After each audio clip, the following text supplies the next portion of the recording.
Bapak Ibu semuanya. Aduh. Waalaikumsalam warahmatullahi wabarakatuh. Waalaikumsalam warahmatullahi wabarakatuh. Semangat pagi. Pagi, Pagi, pagi, pagi, pagi. Pagi, pagi, pagi, pagi, pagi, pagi. pagi yang lebih semangat. Luar biasa sekali Bapak Ibu semuanya.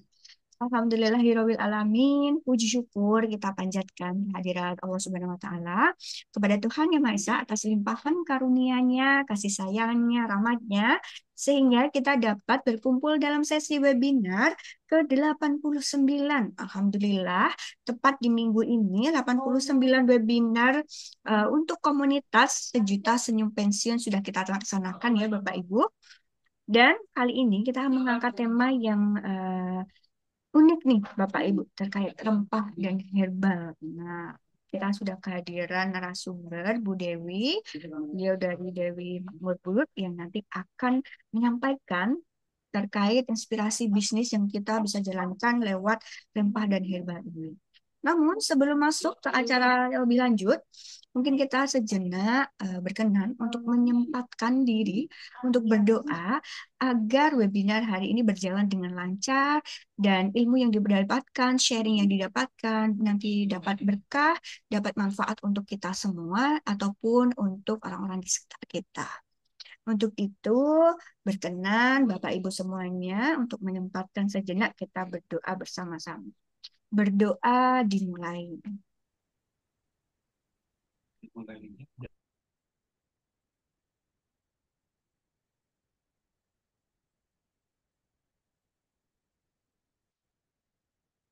Bismillahirrahmanirrahim, berdoa dicukupkan. Terima kasih Bapak Ibu semuanya yang sudah hadir dalam webinar Sejuta Senyum Pensiun batch ke-89. Jadi mungkin dari Bapak Ibu sekalian ada yang baru saja join dari training kemarin, minggu kemarin atau minggu hari ini ya Bapak Ibu. Kami dari BSQ Masa Persiapan Pensiun berkomitmen untuk membersamai Bapak Ibu semuanya setelah program after training dengan agenda mingguan kita, yakni agenda webinar, ada beberapa agenda liputan usaha, kemudian kita juga sering share-share artikel terkait informasi dan tips trik untuk persiapan memasuki masa pensiun ataupun Bapak Ibu yang sudah masuk masa pensiun. Alhamdulillah Bapak Ibu di grup di HP admin kita tuh sudah ada sekitar 500-an grup nih Bu Dewi. Jadi sudah luar biasa banyaknya training yang sudah berjalan di ISQ masa persiapan pensiun dan per tanggal kali ini sudah ada sekitar 778 event yang sudah kita handle nih. Semoga menjadi manfaat untuk semuanya dan ada lebih dari 20.000 alumni yang sudah mengikuti training ISQ masa persiapan pensiun. Nah, untuk itu Bapak Ibu semuanya, katanya tak kenal maka tak sayang. Kita akan berkenalan dulu nih dengan narasumber kita yang sudah berkenan hadir di sesi hari ini. Beliau Ibu Herdiana Dewi Tari atau biasa kenal dipanggil dengan Ibu Dewi atau Ibu Dian nih, Bu. Boleh siapa sama Mbak? Oke, siap. Dengan Ibu Dewi, kelahiran Yogyakarta, 11 Mei 1972, lulusan dari S1 Kependudukan dan Tenaga Kerja Fakultas Geografi UGM. Beralamat di Jalan Maijen Sutoyo, 16B Yogyakarta, dengan kontak dan nomor tertera, dengan usaha CV Dewi Makmur ya Bapak Ibu, selaku brand yang menaungi brand Dewi Tea ini nanti yang akan dijelaskan dalam sesi kita hari ini dengan memiliki sertifikasi kompetensi, ya ini kompetensi herbalis stage 1 di 2016, kemudian kompetensi food handler, kompetensi good manufacturing practice atau JMP 2019, kompetensi instruktur nasional KKNI 3 ya Bu, mohon izin, di September 2021.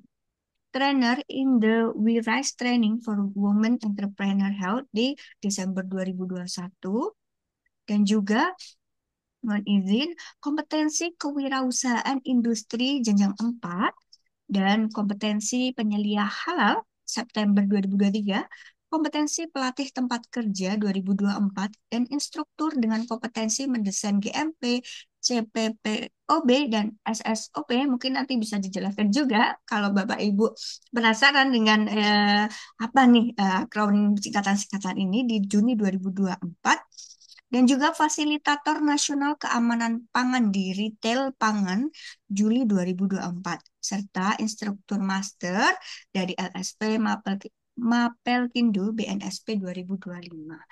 Adapun beberapa sertifikasi perusahaan baik terkait sertifikasi produksi usaha kecil obat tradisional atau UKOT di tahun 2020, pemenuhan aspek cara pembuatan obat tradisional yang baik Stage 1 2020, dan Hazard Analysis dan Critical Control Point di of SNI CAC RCP nih, Oktober 2021.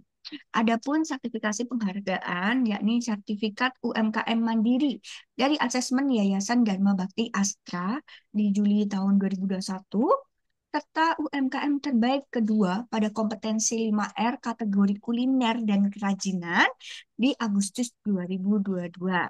Dengan banyak sekali pengalaman, yakni sebagai dosen eksternal mata kuliah manajemen produksi dan pemasaran dari Agustus tahun 2020 sampai sekarang, serta trainer pendamping narasumber standarisasi produk olahan pangan sampai sekarang, yakni tahun dari September 2020 sampai sekarang, dan trainer pendamping dan narasumber standarisasi produk olahan pangan dari Maret 2022 sampai sekarang, serta praktisi mengajar mata kuliah kewirausahaan dan manajemen usaha, serta masih banyak lagi lainnya ya Bapak Ibu. Mungkin langsung saja kita sambut. Selamat siang Ibu Dewi. Selamat siang Mbak Dia, selamat siang Bapak Ibu semua. Alhamdulillahirrahmanirrahim. Terima kasih Bu Dewi sudah berkenan hadir pada webinar hari ini ya Bu ya. Ya, terima kasih Oke. Mbak, sama-sama. Baik, Ibu, mungkin langsung saja Ibu, karena ini Bapak Ibu sudah tidak sabar mungkin mendengarkan sesi sharing dan nanti akan tanya jawab lebih lanjut di saat materi ini. Untuk itu, waktu dan tempat disilakan. Ye. Terima kasih Mbak Dia untuk waktunya. Izin menyapa Bapak Ibu semua.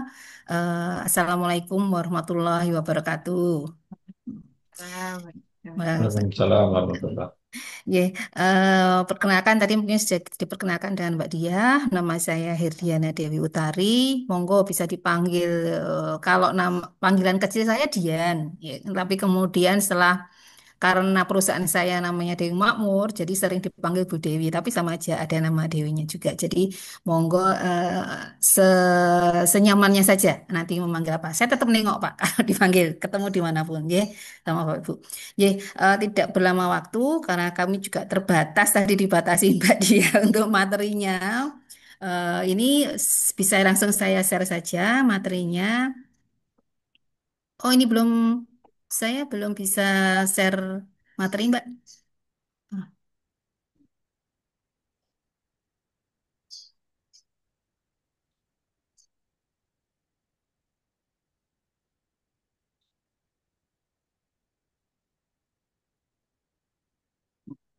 sudah terlihat? Sudah terlihat Ibu. Sudah terlihat, ye. Oh, sebentar nih kok tadi kebuka nih. Ye. Kemarin kita sudah sedikit ini ya, apa namanya, berbincang dengan timnya dari ESP tentang bisnis apa sih yang bisa kita sharingkan kepada Bapak Ibu semua, terutama dari pengalaman saya di bidang herbal. Sehingga pada saat ini mungkin nanti kalau memang Bapak Ibu ada juga yang sudah berpengalaman tentang herbal, monggo kita bisa sharing bersama ya. Saya menerima masukan juga karena pengalaman itu bisa dari mana saja.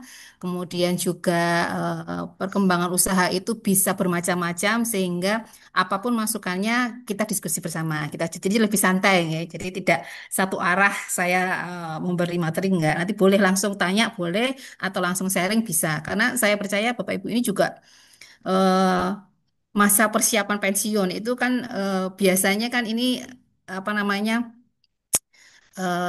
manajer-manajer, pejabat-pejabat gitu ya Mbak ya.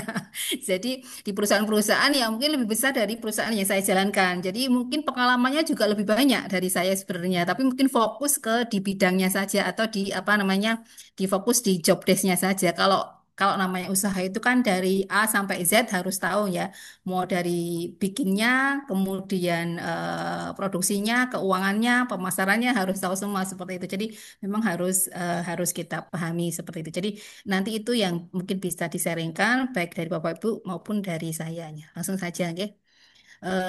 Tema yang kita akan sharing siang ini adalah inspirasi bisnis di masa pensiun dari rempah dan herbal. Mungkin Bapak Ibu sudah biasa ya kalau kita dengan seusia kita yang 50 tahun ke atas ini kita banyak sekali apa mengonsumsi hal-hal yang mungkin lebih membuat tubuh kita lebih sehat, kemudian juga lebih nyaman di selain obat ya. Karena kan kita juga tahu bahwa efek dari obat itu dalam jangka panjang tentu tidak baik juga untuk tubuh kita. Sehingga saat-saat ini, jadi memang masih banyak sekali peluang yang bisa Bapak Ibu dapatkan semua dari bisnis herbal ini. Jadi, nah kalau kita ini di masa pensiun, kadang-kadang memulai bisnis itu kan ya, kalau orang Jawa bilang kan agak awang-awangan ya Mbak, apa ya? Kalau anu, kan kita sudah dalam kondisi mungkin fisik yang sudah tidak sefit dulu ya, sekuat dulu seperti ini. Tapi kenapa harus mulai bisnis? Nah, gitu. Jadi kadang-kadang memang kita harus menyesuaikan bisnis kita itu dengan kondisi kita sekarang ini. Tapi kenapa ya harus bisnis? Nah, ini sebenarnya kalau Bapak Ibu sih nanti ada dana pensiun ya. Kalau saya pengusaha ini kan nggak ada dana pensiun, jadinya memang harus tetap berusaha bekerja gitu ya. Jadi tapi kita juga melihat bahwa dari dana pensiun itu tentu tidak sebesar yang akan Bapak Ibu dapatkan ketika saat masih bekerja. Sehingga mungkin ada juga pikiran-pikiran ketika, aduh, yang mungkin dulunya digit 2, kemudian menjadi 70%-nya, 50%-nya, apakah cukup dengan kehidupan kita sehari-hari, keperluan kita sehari-hari. Jadi kenapa kita harus mulai bisnis itu kadang-kadang itu yang mendorong kita. Jadi nanti secara finansial kita nyaman, tenang, nah, seperti itu. Kemudian juga kalau masa pensiun itu kita yang dari ritme yang rutin, kemudian tiba-tiba harus tidak bekerja, pagi yang biasanya jam 6 sudah siap semua, kemudian berangkat, tiba-tiba santai-santai, itu kadang-kadang juga membuat mental kita ngelukro dan sebagainya. Nah, itu hal-hal yang memang harus kita jaga. Jadi, kenapa sih harus ada bisnis? Karena itu tadi menjaga kesehatan fisik dan mental kita juga, gitu. Kemudian meraih kualitas hidup yang bermakna dan meniri. Nah, kadang-kadang kita ketika sudah tua, anak-anak kita melarang kita bekerja, ya. Anak-anak kita melarang kita bekerja.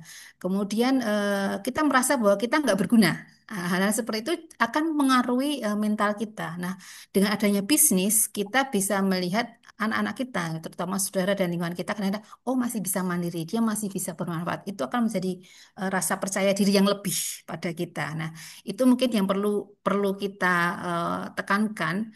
Apa sih motivasi bisnis? Kenapa harus pensiun? Harus bisnis seperti itu, nggak?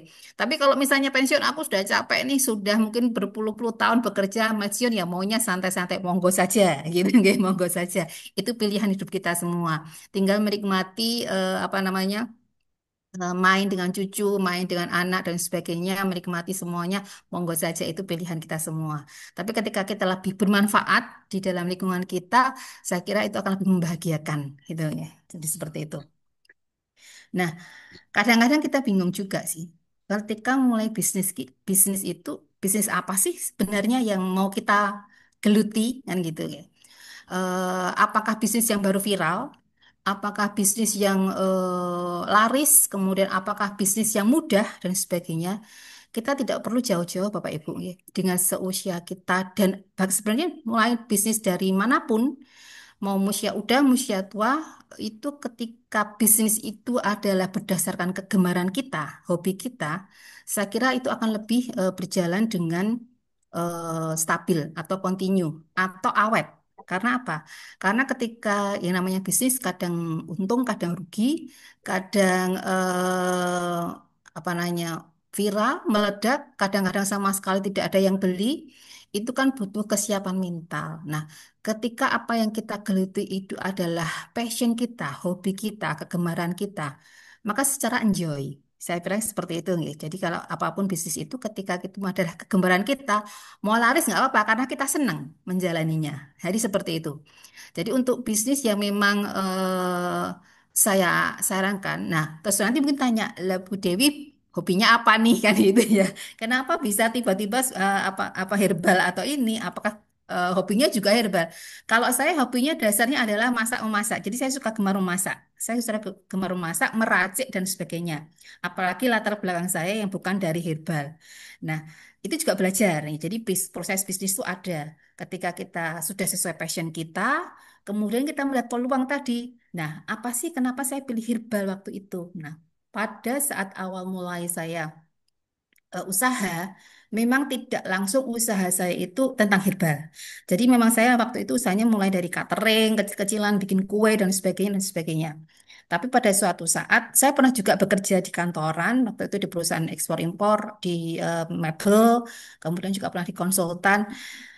Tapi pada saat saya melihat bahwa terutama waktu itu karena saya waktu itu masih anaknya kecil-kecil ya waktu itu suka minum minuman yang ya seperti sekarang ya berwarna, berpemanis, berpengawet dan sebagainya dengan rasa yang mungkin jeruk dan sebagainya itu. Kemudian saya ketemu salah seorang juga pelaku usaha yang di bidang herbal. Saya melihat bahwa ada peluang di situ yang bisa saya sinkronkan.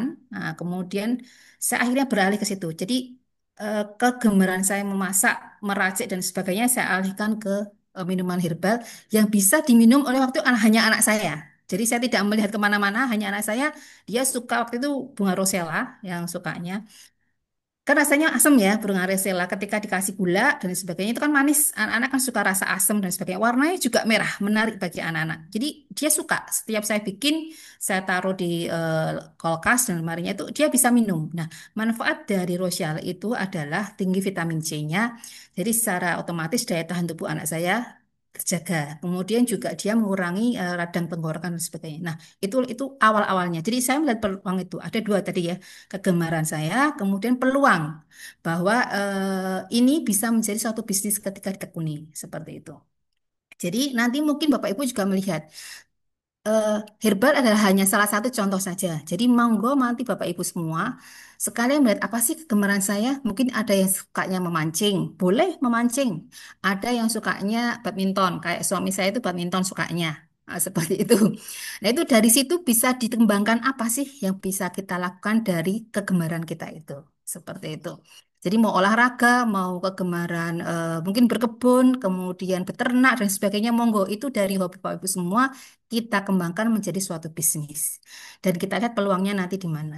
Nah, yang ketiga, biasanya kadang-kadang yang memang belum dipikirkan oleh anak muda ya. Nah, anak muda, waktu saya juga awal mulanya bisnis itu, motivasi bisnis saya bukan spiritual. Artinya spiritual itu adalah eh, landasannya tidak hanya untung, landasannya tidak hanya materi, itu tidak. Bisnis memang harus ada materi. Tapi waktu itu awalnya saya ya itu tadi melihat peluang ini, oh ada cuannya nih, oke kita jalani seperti itu. Nah, berkembangnya seiring berkembangnya perusahaan saya, kemudian juga mungkin seiringnya dengan usia kedewasaan kita, itu akhirnya spiritual itu mungkin jadi 50% dari setiap bisnis yang saya jalankan. Jadi karena apa namanya ya 50 tahun ke atas itu kan jelas kita ya insya Allah kita umur panjang ya. Tapi kita sudah alhamdulillah sekali dianugerahi sampai usia seperti itu. Jadi kita tinggal menghitung hari lah seperti itu intinya itu. Jadi apa yang kita jalankan sebisa mungkin bermanfaat. Sehingga landasan bisnis saya sekarang ini mungkin tidak menjadi satu cuan yang besar asal tidak rugi ya. Tapi secara spiritual bermanfaat. Artinya bermanfaat bagi siapa? Jelas bagi keluarga kami sendiri, kemudian bagi masyarakat sekitar. Kalau sekarang saya, alhamdulillah, bisnis saya bermanfaat untuk pengembangan ilmu. Jadi bekerja sama dengan berbagai perguruan tinggi, menjadi tempat magang, kemudian menjadi tempat pelatihan, menjadi tempat apa namanya praktek. Jadi pengembangan UKM usaha dan sebagainya. Saya lebih akhirnya seperti itu. Mungkin jualnya tidak banyak, karena dulu memang saya tidak membuat apa namanya seperti list harga dan sebagainya enggak. Tapi kepuasan ketika membagikan ilmu tersebut, kemudian juga ketika dari peserta-peserta yang hadir itu bisa melaksanakan apa yang sudah dilatihkan dan bisa menghasilkan, itu akan menjadi lebih, saya kira itu akan menjadi lebih eh, memuaskan atau menyenangkan seperti itu. Jadi itu ya, jadi motivasi bisnis yang mungkin bisa kita dasarkan itu. Kira-kira apa sih yang bisa mendorong Bapak ini secara spiritual eh, mengembangkan bisnisnya seperti itu, nggih. Jadi itu kenapa seperti ini. Nah, sekarang kalau kita kembali ke perencanaan bisnis bidang herbal sesuai dengan latar belakang kami, karena apa? Karena memang sejak tahun 2008 usaha saya, jadi eh, usaha saya juga tidak tiba-tiba berkembang seperti saat ini. Jadi memang usahanya dari betul-betul usaha rumahan, dari garasi, kemudian dari dapur dan sebagainya, berkembang-berkembang. Kemudian juga ada apa namanya? Akhirnya kita juga perlu perizinan, jelas ya kalau usaha itu perlu perizinan. Jadi secara perencanaan, jika Bapak Ibu ingin membuat usaha, deskripsikan bisnis Bapak Ibu dulu. Nah, seperti itu. Itu mungkin kalau misalnya sudah ada gambaran, oh aku sukanya nih peternakan. Kira-kira beternak apa? Seperti itu. Jadi profil usahanya kalau bisa diperinci, dijelaskan. Meskipun mungkin belum ada ya saat ini, atau sudah ada, karena saya kira Bapak Ibu juga apa saat ini itu banyak sekali yang sudah mulai ya pekerja-pekerja itu membuat bisnis-bisnis kecil-kecilan, mungkin bekerja sama dengan orang lain yang menjalankan bisnis orang lain, tapi beliaunya hanya sebagai campur manajemen dan sebagainya itu ada juga. Nah, ini mulai kita lihat seperti itu. Nah, di awal, kalau memang belum ya, itu deskripsikan bisnis Bapak Ibu dulu. Kita membuat profil usahanya, visi dan visinya, visi dan misinya apa, seperti itu. Kenapa visi dan misi? Karena itu penting Bapak Ibu. Kenapa penting? Itu menjadi eh, bukan tol ukur apa ya, tujuan utama atau cita-cita Bapak Ibu dalam menjalankan bisnis tersebut. Nah, dulu visi Dek Mama sederhana, hanya menjadi industri minuman makanan kesehatan yang dapat bersaing berdaya saing global itu saja. Tapi dengan berkembangnya usaha kami, kemudian juga ada pengalaman tadi masuk pengalaman-pengalaman spiritual yang saya alami selama perjalanan bisnis saya, sehingga akhirnya masuk ada kata-kata halal dan thayyibah di sini. Halal dan thayyibah kenapa? Karena di dalam bisnis saya waktu itu, mohon maaf nanti bila mungkin ada sedikit yang tidak berkenan ya.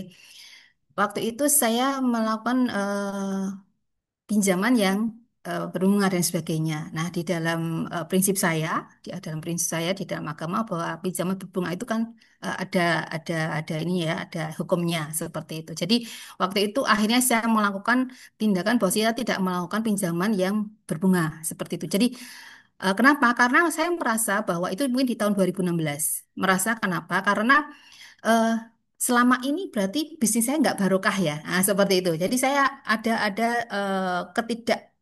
ketidaksesuaian di hati saya. Bisnis saya selama ini ternyata tidak barokah bagi saya. Seperti itu ya, seperti itu. Itu pun saya alami kenapa? Karena ada beberapa banyak masalah yang terjadi di dalam bisnis saya. Yang itu kayaknya tidak sesuai, artinya tidak sesuai itu dalam arti sebenarnya tidak mempengaruhi di dalam bisnisnya, tapi mempengaruhi di dalam SDM-nya. Jadi hal-hal seperti itu. Jadi mungkin hubungan antar manusianya, kemudian juga ada ya hal-hal seperti itu yang tidak sesuai. Itu menjadi sesuatu yang oh ini nggak halal nih seperti itu. Kemudian kenapa ada kata toyibah? Jadi apa? Bahwa bisnis kami ini mulai dari proses, kalau kami kan makanan ya, makanan apalagi bahan baku herbal. Jadi dari bahan bakunya sampai kemudian pengolahannya, sampai kemudian cara menjualnya itu adalah halal dan toyibah. Toyibah itu baik. Jadi baik.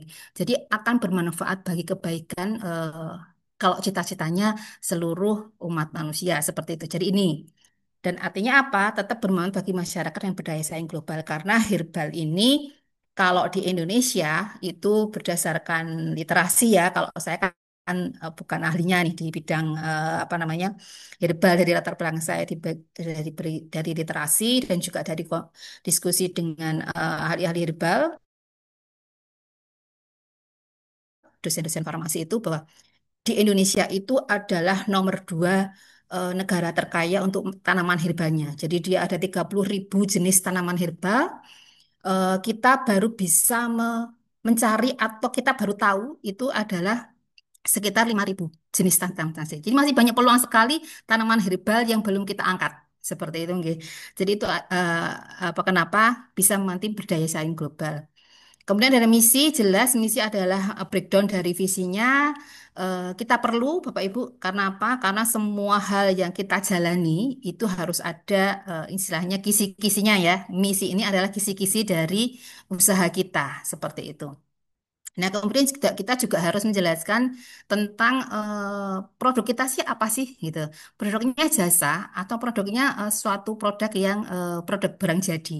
Itu juga harus kita jelaskan di sini di dalam deskripsi bisnis. Mungkin Bapak Ibu sudah pengalaman jadi tentang pembuatan rencana bisnis. Nah, ini kalau di produk kami, kita awalnya itu hanya celup, kemudian bentuknya jadi bentuk herbal celup. Di tahun 2008, bentuk herbal celup itu belum ada. Jadi itu peluang. Ya. Jadi biasanya yang bentuk celup itu ya teh-teh biasa, teh hitam, teh hijau, dan sebagainya. Waktu itu herbal celup itu belum ada. Biasanya bentuknya juga yang bentuk rajangan kering itu, kita juga ada. Jadi kemudian celup itu membuka peluang bahwa oh ternyata ada ya herbal celup. Nah itu kenapa saya booming di 2008 sampai 2010 karena waktu itu penyebaran celup itu saya masuk ke toko-toko itu mereka belum ada sehingga menerima di toko retail modern ya. Jadi waktu itu memang cukup apa namanya terbuka peluang di sana. Kemudian jelas perizinan dan sebagainya. Kalau memang misalnya Bapak Ibu masih awal itu kan perizinan paling hanya izin usaha ya. Apapun usahanya, baik jasa, produk, manufaktur, semuanya ada izin usahanya ya. Kalau sekarang disebut NIB, nomor izin, nomor induk berusaha seperti itu. Kalau saya karena sudah makanan, apalagi herbal, beberapa hal memang harus dipenuhi syarat seperti tadi.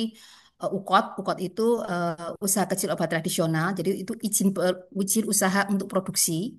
Kemudian BPOM TR itu adalah izin edar produknya. Kemudian kalau HACCP itu adalah syarat untuk ketika kita memang mau melakukan ekspor. Jadi sertifikasinya bahwa si perusahaan ini secara proses sudah bersertifikasi atau berstandar internasional seperti itu. Jadi itu nanti akan mendukung dari perkembangan usaha Bapak Ibu. Nggih.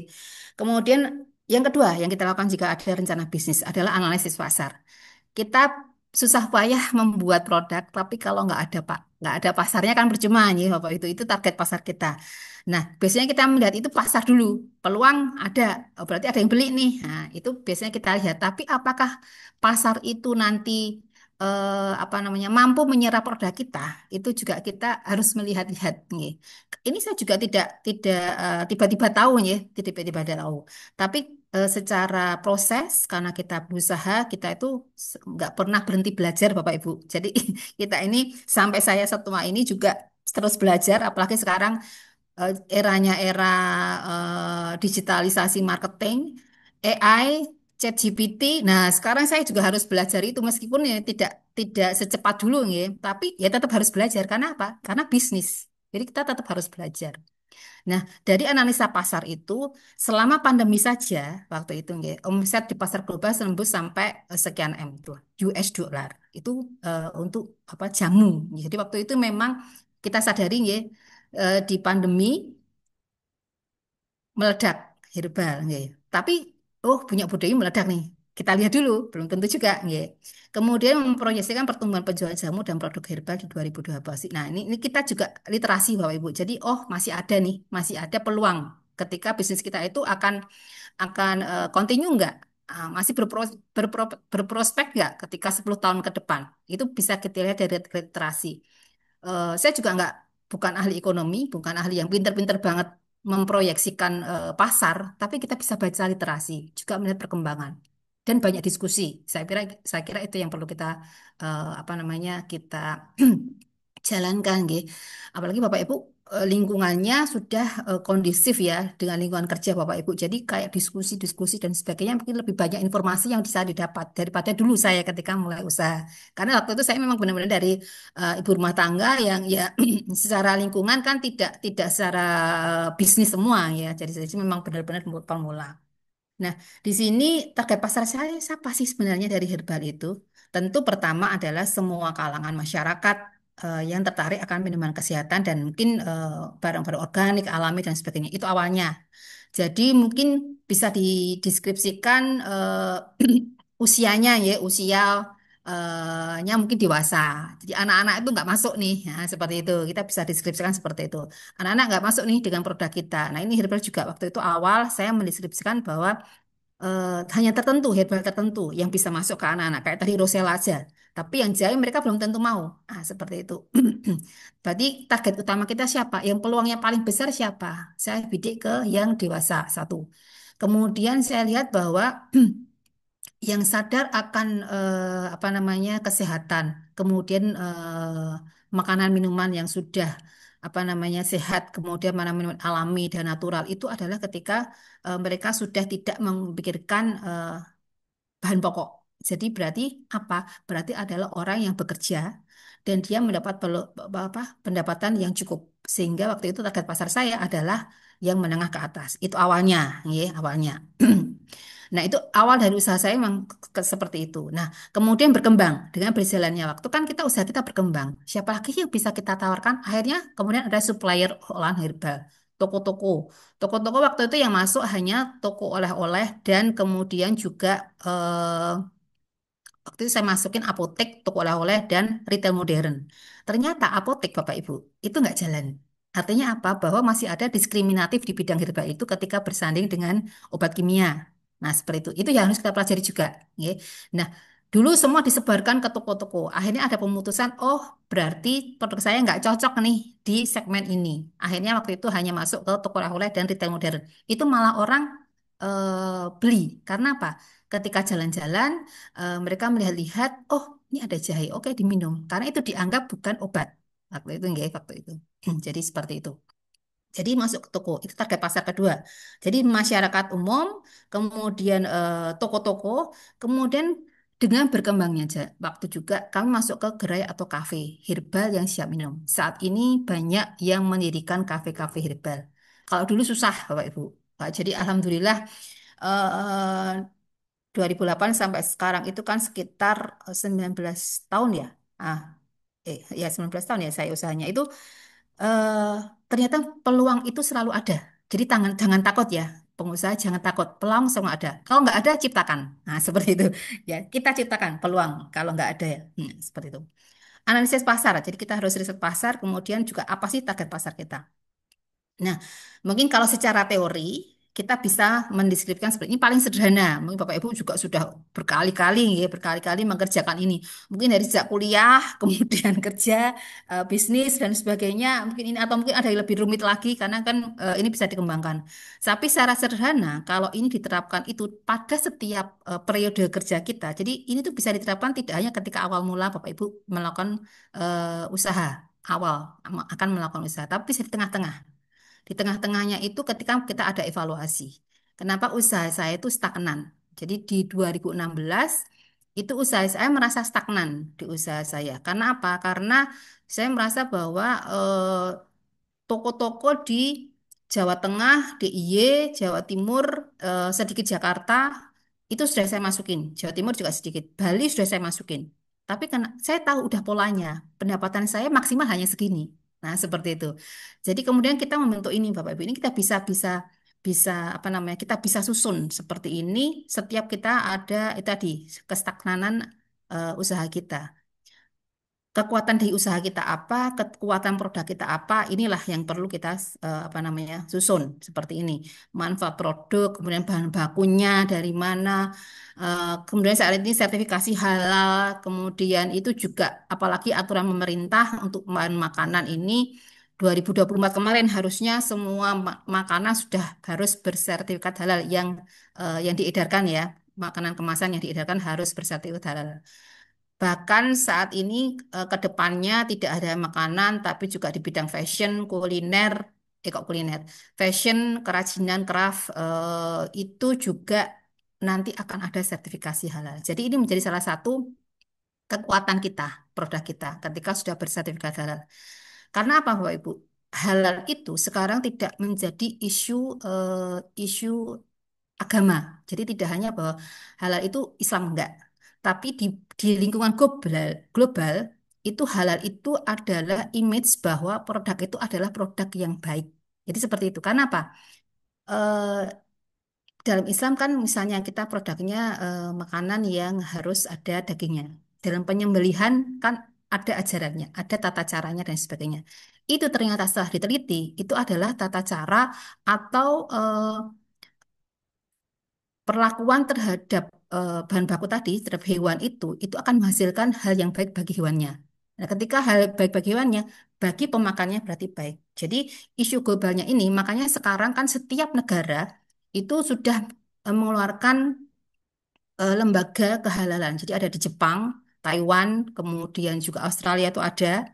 eh, Kemudian beberapa negara Eropa itu ada yang kehalalannya. Jadi itu sekarang ada dan sekarang banyak diadakan pameran-pameran halal. Terakhir di sini Halalindo kemarin itu mengundang lembaga-lembaga yang mengeluarkan sertifikasi halal dari berbagai negara. Nah, seperti itu. Karena itu menjadi isu global sudahan, nggih. Jadi apapun produk Bapak Ibu ketika ada sertifikasinya, tergantung ini ya produknya itu akan lebih memantapkan peluang Bapak Ibu untuk mengembangkan usahanya. Kemudian kalau kelemahan jelas kita biasanya produk mudah ditiru. Nah ini kalau makanan sih begitu booming banyak yang niru itu biasa Bapak Ibu. Tapi nggak apa-apa. Kita harus bisa melihat peluang apa sih keunikan dari produk kita. Nah seperti itu. Kemudian peluang promosi sekarang saat ini gampang dilakukan dengan digitalisasi. Kemudian saat ini juga masyarakat saya lebih mudah sekarang ini untuk promosi karena masyarakat sudah sadar herbal daripada dulu saya awal usaha. Sekarang ini gampang banget. Pokoknya kalau herbal itu langsung oke lah gitu ya. Pokoknya masuk kemana-mana mau pameran oke-oke gitu semua. Kemudian juga kemudahan pinjaman kalau modal. Tapi kalau saya sarankan, ya, tapi ini tadi ada Bang BN, ya, mohon maaf, bukannya saya ini, ketika awal usaha sebaiknya jangan pinjam dulu, nah, kecuali nanti kalau udah berkembang, ya, nah kalau perlu modal yang memang kita lihat dari perusahaan kita memang membutuhkan modal dan juga kita sanggup membayarnya yang jelas itu monggo. Nanti tapi kalau awal sepertinya jangan dulu, nah seperti itu. Tapi saat ini barusan kalau tidak salah saya hanya lihat di TikTok ini kok ada pinjamanku sekarang 0% nih. Wah, ini anu peluang banget ya. Kalau dulu kan ada bunganya gitu. Sekarang 0% nih wah peluang banget nih. Kemudian juga kita melihat tantangannya. Tantangannya harga kompetitor kita lebih murah enggak sih gitu loh. Itu juga kita harus lihat. Itu bisa dilihat sekarang mudah sekali Bapak Ibu membuka Google aja tanya yang produksi A misalnya herbal itu berapa perusahaan terus harga produknya berapa jaringnya itu sekarang mudah sekali infonya daripada dulu saya. Nggih. Kalau dulu saya betul-betul lihat dari toko ke toko, oh punya perusahaan ini harganya segini, dia bentuk berapa gram, nah seperti itu. Kalau sekarang lebih mudah. Nggih. Jadi saya kira fasilitas untuk sekarang untuk membuka usaha itu cukup duduk manis saja dulu, duduk manis di depan laptop, kita searching dulu, oke, baru kita bikin langkah-langkahnya seperti itu, nggih. Tapi kalau hanya duduk di laptop, tidak ada action, ya berarti bisnisnya tidak akan muncul, seperti itu, nggih.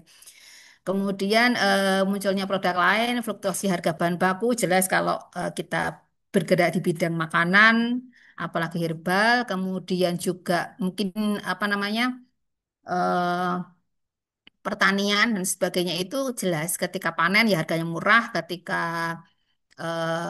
pas nggak panen atau pamernya rusak ya harganya mahal. Itu harus kita kita juga siasati di situ.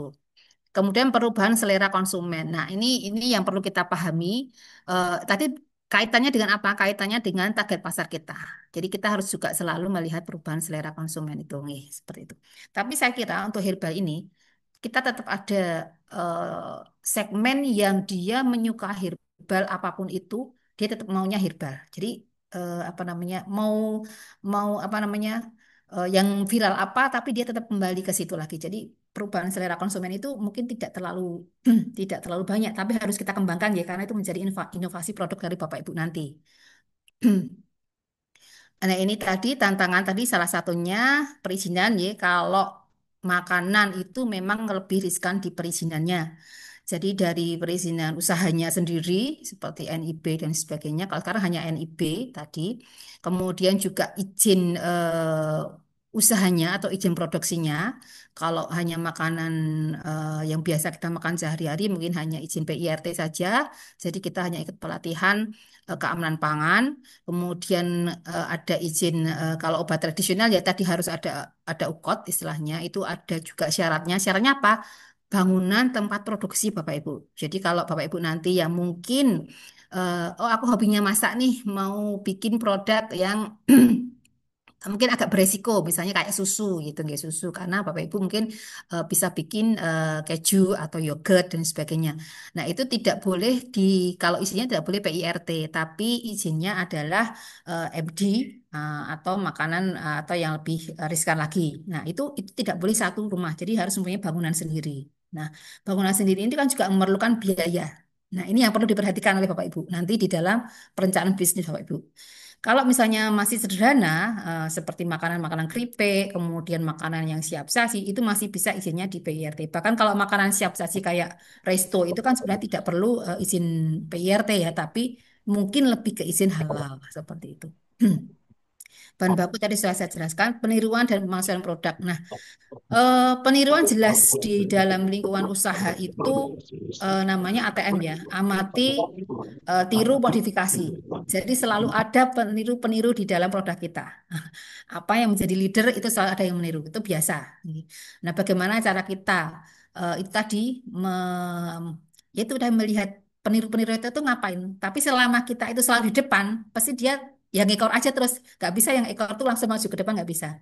Jadi oke, dia niru produk saya, tapi saya selalu punya apa produk baru yang bisa saya umurkan lagi. Dan intinya apa? Saya selalu menekankan di perizinan saya yang legal. Jadi saya oke, harga murah, tapi hargaku adalah legalitasku komplit.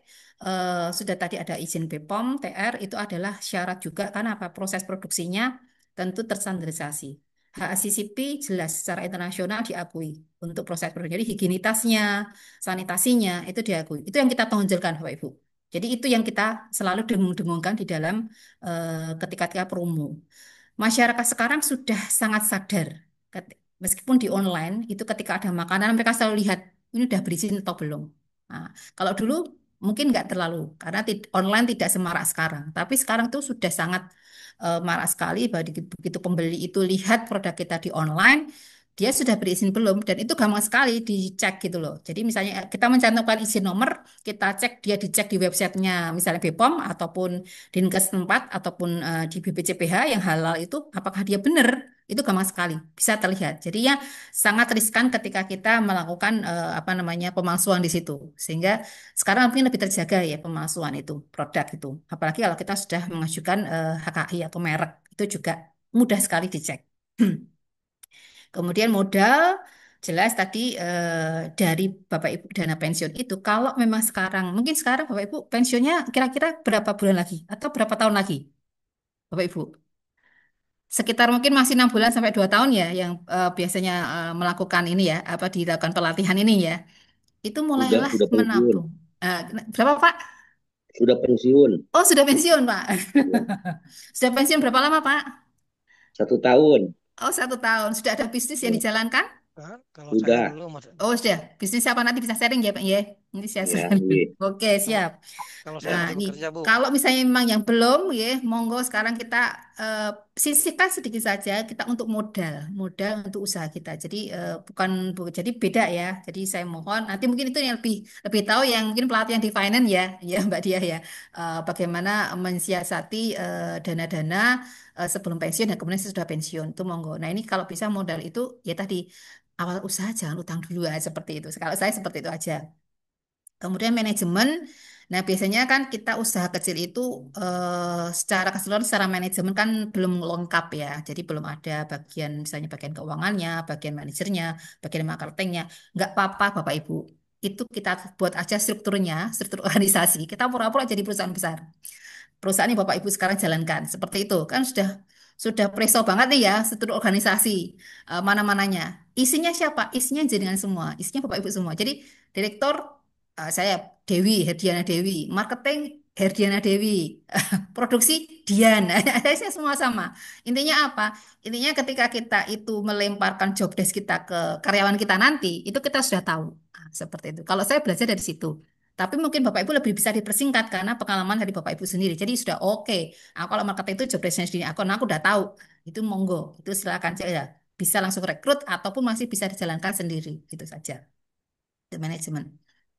Nah, perencanaan bisnis yang kedua adalah strategi pemasaran. Ini jelas penting sekali. Apapun produknya, kalau kita bisnis strategi pemasaran jelas nih, mau jasa, mau produk jadi, mau peternakan, pertanian, apa yang ditawarkan itu harus jadi. Nah, bagaimana sih kita mempertahankan usaha kita ketika itu banyak sekali sudah usaha-usaha yang hampir sama. Sehingga waktu itu kita membutuhkan satu kreativitas, kemudian adaptasi. Kita selalu adaptasi setiap perkembangan yang ada di lingkungan kita, apalagi dalam dunia bisnis ya kehidupan sehari-hari. Dan ketiga adalah inovasi. Nah, ini beberapa hal yang saya lakukan untuk melakukan ini. Jadi sejak 2008 sampai sekarang, kok masih bisa bertahan ya, gitu kan seperti itu. Apa sih yang menjadi apa namanya? Sebenarnya bukan rahasia, tapi itu memang ketika kita melihat fenomena bahwa usaha kita stagnan, itu biasanya kita akan kreatif Bapak Ibu. Seperti itu ya. Jadi apa ya kan gitu-gitu mikir-mikir nyari-nyari gitu loh seperti itu. Jadi akan timbul akhirnya kreatif gitu seperti itu. Nah, kalau ketika ini saya jalankan waktu itu ketika pandemi itu baru terasa. Jadi waktu itu saya berjalan bisnis ini tidak dengan teori ya. Saya langsung aja terjun. Jadi teori itu saya pelajari ketika saya sudah menjalankan bisnis. Saya mengikuti pelatihan-pelatihan dari dinas itu baru di 2018. Nah, 2018 begitu udah saya merasa bahwa usaha stagnan di 2016, saya berpikir bahwa apa sih yang belum saya lakukan? Akhirnya saya apa? Saya merapat ke dinas-dinas. Jadi saya memang belum banyak menawarkan, mengenalkan usaha saya ke dinas. Apalagi di sini banyak dinas yang menaungi ya sebenarnya dinas UKM, dinas perindustrian, dinas perdagangan, seperti itu kan sebenarnya melindungi semua dari UKM. Nah, kita memang sebagai pelaku usaha harus sering merapat ke sana, gitu ya. Apalagi dengan sekarang Bapak Ibu ya, pensiun itu saya kira linknya lebih banyak daripada ketika saya dulu. Jadi mungkin sekarang Bapak Ibu dengan usianya itu sahabatnya ataupun teman kuliahnya, teman SMA-nya sekarang sudah menjadi kepala dinas, ya, kepala dinas ke UKM di apa namanya di daerah Bapak Ibu semua. Itu bisa ditanyakan nanti. Apa sih fasilitas yang didapatkan oleh UKM? Nah, itu monggo. Silakan merapat. Itu lebih mudah. Nah, waktu itu saya 2018 baru merapat dan akhirnya dengan pelatihan-pelatihan itu saya bisa membuat teori ini. Oh, ini yang sudah saya jalankan ternyata di teori itu. Ini saya rangkum dari kreativitas, adaptasi, dan inovasi. Ini yang saya cantumkan. Waktu itu kreativitas saya memang membuat minuman baru yang bisa diminum oleh seluruh keluarga. Tadi kan image-nya target pasar kita tadi kan hanya orang dewasa ya. Orang dewasa sudah bekerja, mungkin seusia kita sudah mengurangi gula dan sebagainya. Saya maunya minuman saya itu bisa diminum oleh suatu keluarga yang ada anak kecilnya, ada remajanya, Gen Z-nya, ada dewasanya, ada manulanya. Kalau bisa satu minuman itu bisa diminum empat-empatnya. Itu yang harus menunjukkan kreativitas. Nah, ini beberapa contoh nih saya contohkan. Nah, ini yang saya lakukan Bapak itu waktu itu di pandemi. Jadi pandemi itu memang kelihatannya booming herbal. Tapi karena produk saya tidak hanya satu macam. Jadi di boomingnya di pandemi itu adalah ketika minuman itu namanya mungkin masih ingat ya minuman empon-empon Corona. Ya, masih ingat ya, empon-empon Corona namanya waktu itu. Itu kan isinya jahe, temulawak, kunyit dan sebagainya. Nah, produk saya yang isinya itu tiga macam itu tidak ada. Tidak ada karena waktu itu memang tidak booming, tidak terkenal minuman itu. Jadi saya ya jahe-jahe aja. Kemudian kunyit ya saya ada yang namanya kunyit jeruk nipis. Kemudian jahe jeruk nipis, ya seperti itu. Jadi tidak ada yang komposisi tiga itu. Nah, itu booming di masa pandemi. Nah, melihat itu, saya tidak punya produk, tapi banyak yang minta. Karena apa? Karena mereka tahu saya banyak bergelut di bidang herbal. Berarti apa? Berarti di sini memahami keinginan kebutuhan dari customer. Gitu. Tujuan customernya apa menggunakan produk itu jelas untuk meningkatkan imun ya waktu itu. Untuk ini kan meningkatkan imun nih pandemi. Jadi itu pertama, oke, berarti saya harus bikin produk nih yang bisa memenuhi kebutuhan mereka. Kedua, masalahnya apa? Masalahnya produk jamu adalah hanya diminum oleh dewasa saja. Anak-anak muda, anak-anak kecil nggak mau. Nah, gitu seperti itu. Nah, itu terus saya bilang, bagaimana ya mereka? Padahal mereka juga butuh imun. Satu keluarga tidak tentu tidak akan apa namanya mengeluarkan budget yang lebih ketika masing-masing meminum hal-hal yang berbeda. Lebih hemat ketika mereka minum hal yang sama dan disukai semua. Kan gitu ya. Kalau ibu rumah tangga kan mikirnya gitu. Si A harus masak ini, si B harus minum ini dan sebagainya. Kan banyak budget yang keluar. Padahal pada saat masa pandemi, tentu saja kita tahu ekonomi kita tidak sebaik-baik dulu. Nah, seperti itu. Jadi ini menunjukkan masalahnya apa? Berarti harus menciptakan minuman yang bisa mengatasi kebutuhannya tadi, yaitu untuk imunitas dan bisa diminum oleh seluruh keluarga. Kemudian mengumpulkan beberapa ide waktu itu dari tim saya. Ada juga karena herbal itu, jadi saya ada tim farmasinya. Jadi saya bukan orang farmasi, tapi mempekerjakan orang farmasi, apoteker, Ibu. Kemudian buat contoh dan kemudian tes pasar. Nah, ini dari prototipe sama tes pasar ini, karena waktu saya kerjasama dengan perguruan tinggi, saya melibatkan anak-anak mahasiswa. Jadi karena target pasar saya apa? Anak-anak dan remaja bisa minum. Sehingga waktu itu saya ciptakan minuman yang bisa diminum oleh keluarga. Ah, ini Bapak Ibu. Ini wedang jangkep nama dulu. Jadi saya tidak mau, ini isinya sebenarnya sama kayak empon-empon corona itu. Tapi saya tidak mau nanti membuat produk yang empon-empon corona yang orang sudah biasa. Nah, saya membuat nama yang beda. Itu namanya tadi. Kekuatan kita membuat unique selling dari produk kita. Kita namanya wedang jangkep kalau saya. Ini juga tidak berdasarkan tiba-tiba saya bikin wedang jangkep. Saya juga literasi Bapak Ibu. Jadi waktu itu saya literasi di beberapa buku termasuk dari kalau jamu itu kan ada kayak buku-bukunya Nggih. Itu ternyata warisan nenek moyang itu sudah ada yang namanya wedang jangkep itu dan komposisinya seperti empon-empon corona. Jadi sebenarnya pandemi itu sudah diprediksi oleh nenek moyang kita ya Bapak Ibu. Seperti itu. Nah, ini wedang jangkep saya ada dua pilihan. Ini yang celup. Celup. Nah, celup itu untuk apa? Untuk yang sudah tidak minum dengan gula. Jadi dia betul-betul murni simplisia kita kita rebus, kemudian kalau kita rebus, kita bikin celup lebih praktis, kemudian bisa kita minum. Ini untuk orang tua ya, orang tua.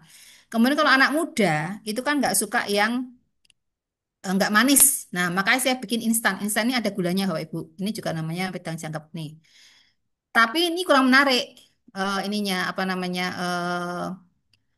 apa namanya kemasannya saya pikir lebih menarik ini bisa diminum anak muda cuman kurang keren lah kurang keren akhirnya waktu itu dan ada yang suka ada yang enggak jadi yang belum biasa minum jamu anak muda itu juga nggak mau anak kecil ada yang mau ada yang enggak jadi ini juga menjadi satu problem lagi akhirnya saya bikin lagi namanya produk golden latte ini saya tambah creamer nah ini masuk Bapak Ibu karena ada rasa-rasa creamy susunya jadi masuk di semua kalangan dari anak kecil sampai remaja sampai bapak ibunya ya.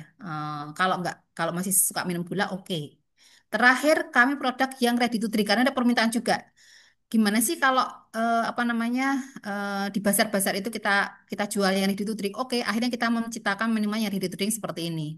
Ini yang kemasannya juga kita bikin yang menarik ya Bapak Ibu ini. Jadi kayak kaleng gitu dan juga kelihatan warnanya. Jadi ini juga menarik. Nah, bagi yang ini saya tingkatkan dengan inovasi tadi, kreativitasnya apa? Saya bikin kemasan yang baru dan kemudian izinnya saya tingkatkan dari BRT menjadi BPOM TR. Artinya apa? Ini seperti ini. Dengan BPOM TR itu atau obat tradisional izinnya itu kita bisa mencantumkan klaim kesehatannya. Kalau PIRT itu kan izin pangan nih, itu nggak boleh ada klaim kesehatan. Jadi dari sini dari BPOM TR kita langsung bisa membuat bahwa oh minuman ini bermanfaat untuk ini.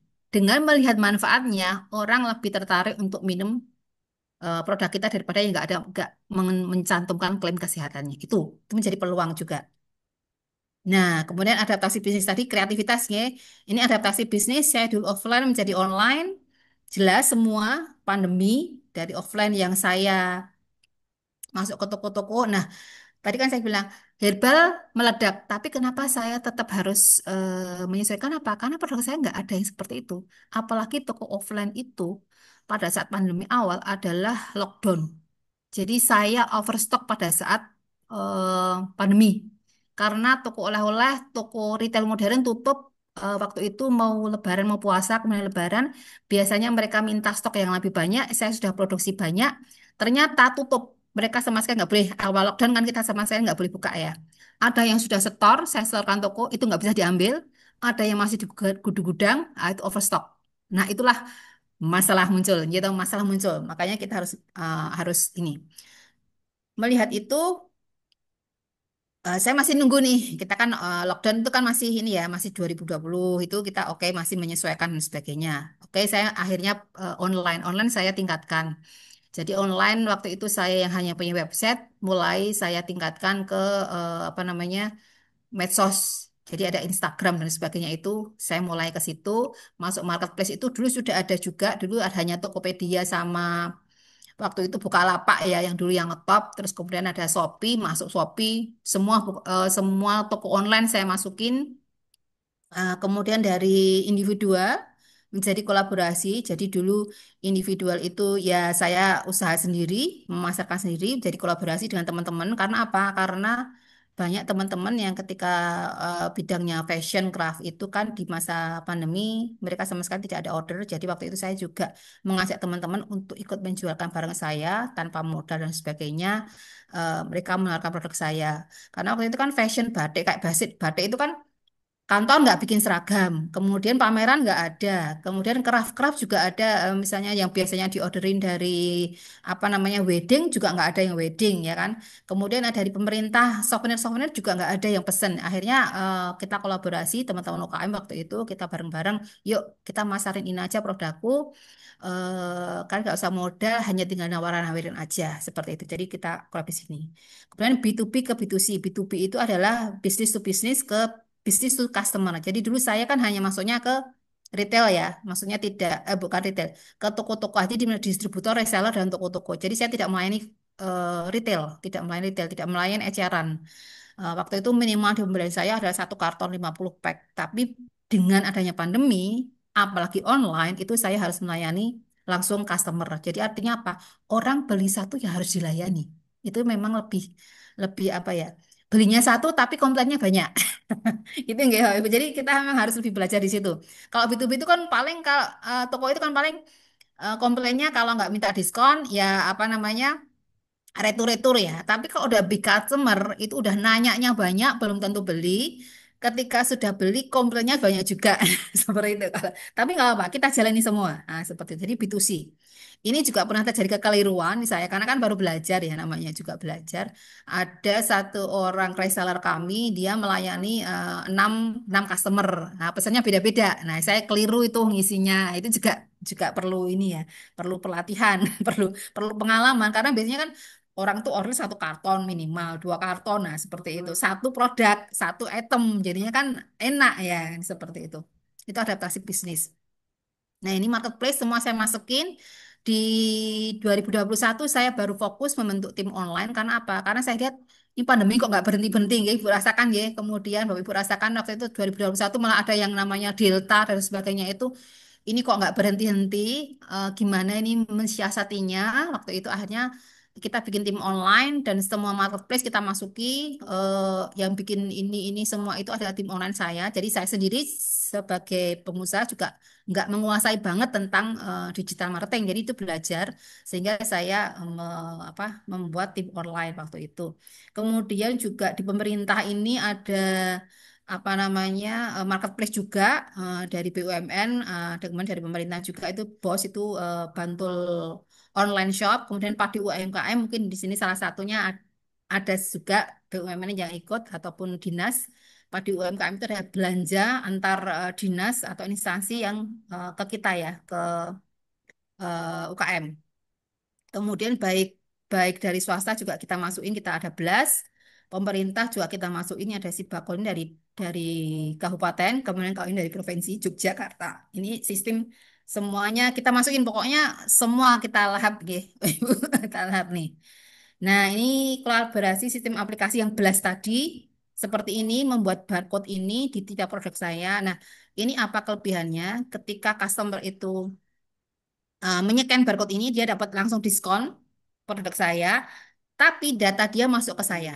Jadi toko-toko yang saya masukin produknya itu saya kasih di barcode itu. Sehingga konsumen yang ada di toko itu jadi saya tahu. Kalau dulu kan nggak tahu nih ya, misalnya beli di toko A, itu yang beli itu siapa saya nggak tahu. Tapi dengan adanya barcode ini, kemudian dia nyeken dan dapat diskon dari saya jadi tahu datanya. Oh dia ternyata asalnya kan masih mengisi data Pak Ibu, data untuk ikut aplikasi ini. Jadi nama, alamat, usia, pekerjaan dan sebagainya. Jadi kita tahu. Oh jadi kita nanti apa artinya? Artinya kita punya big data konsumen kita. Itu nanti akan menjadi salah satu peluang bisnis yang berikutnya. Ya. Ini endorse juga yang gratis-gratis. Ini Bapak Ibu kenalnya Mae Soimah. Nah, ini Jenny Jenita. Ya, ini kita endorse yang murah-murah saja atau enggak murah malah ini gratis ini. Nah, ini lumayan dari Mae Soimah ini gratis. Dia bawa produk saya ke Jakarta di Mindong ketika live dan waktu itu akhirnya banyak juga followernya Mak Imah yang ngetek ke saya. Nah, itu kan juga menjadi salah satu apa ya engagement ya kalau kalau bahasa sekarang ini. Seperti itu. Jadi saya followernya cukup Kalau nambah minggu depan waktu aku menghadap ya, sebelum seperti itu.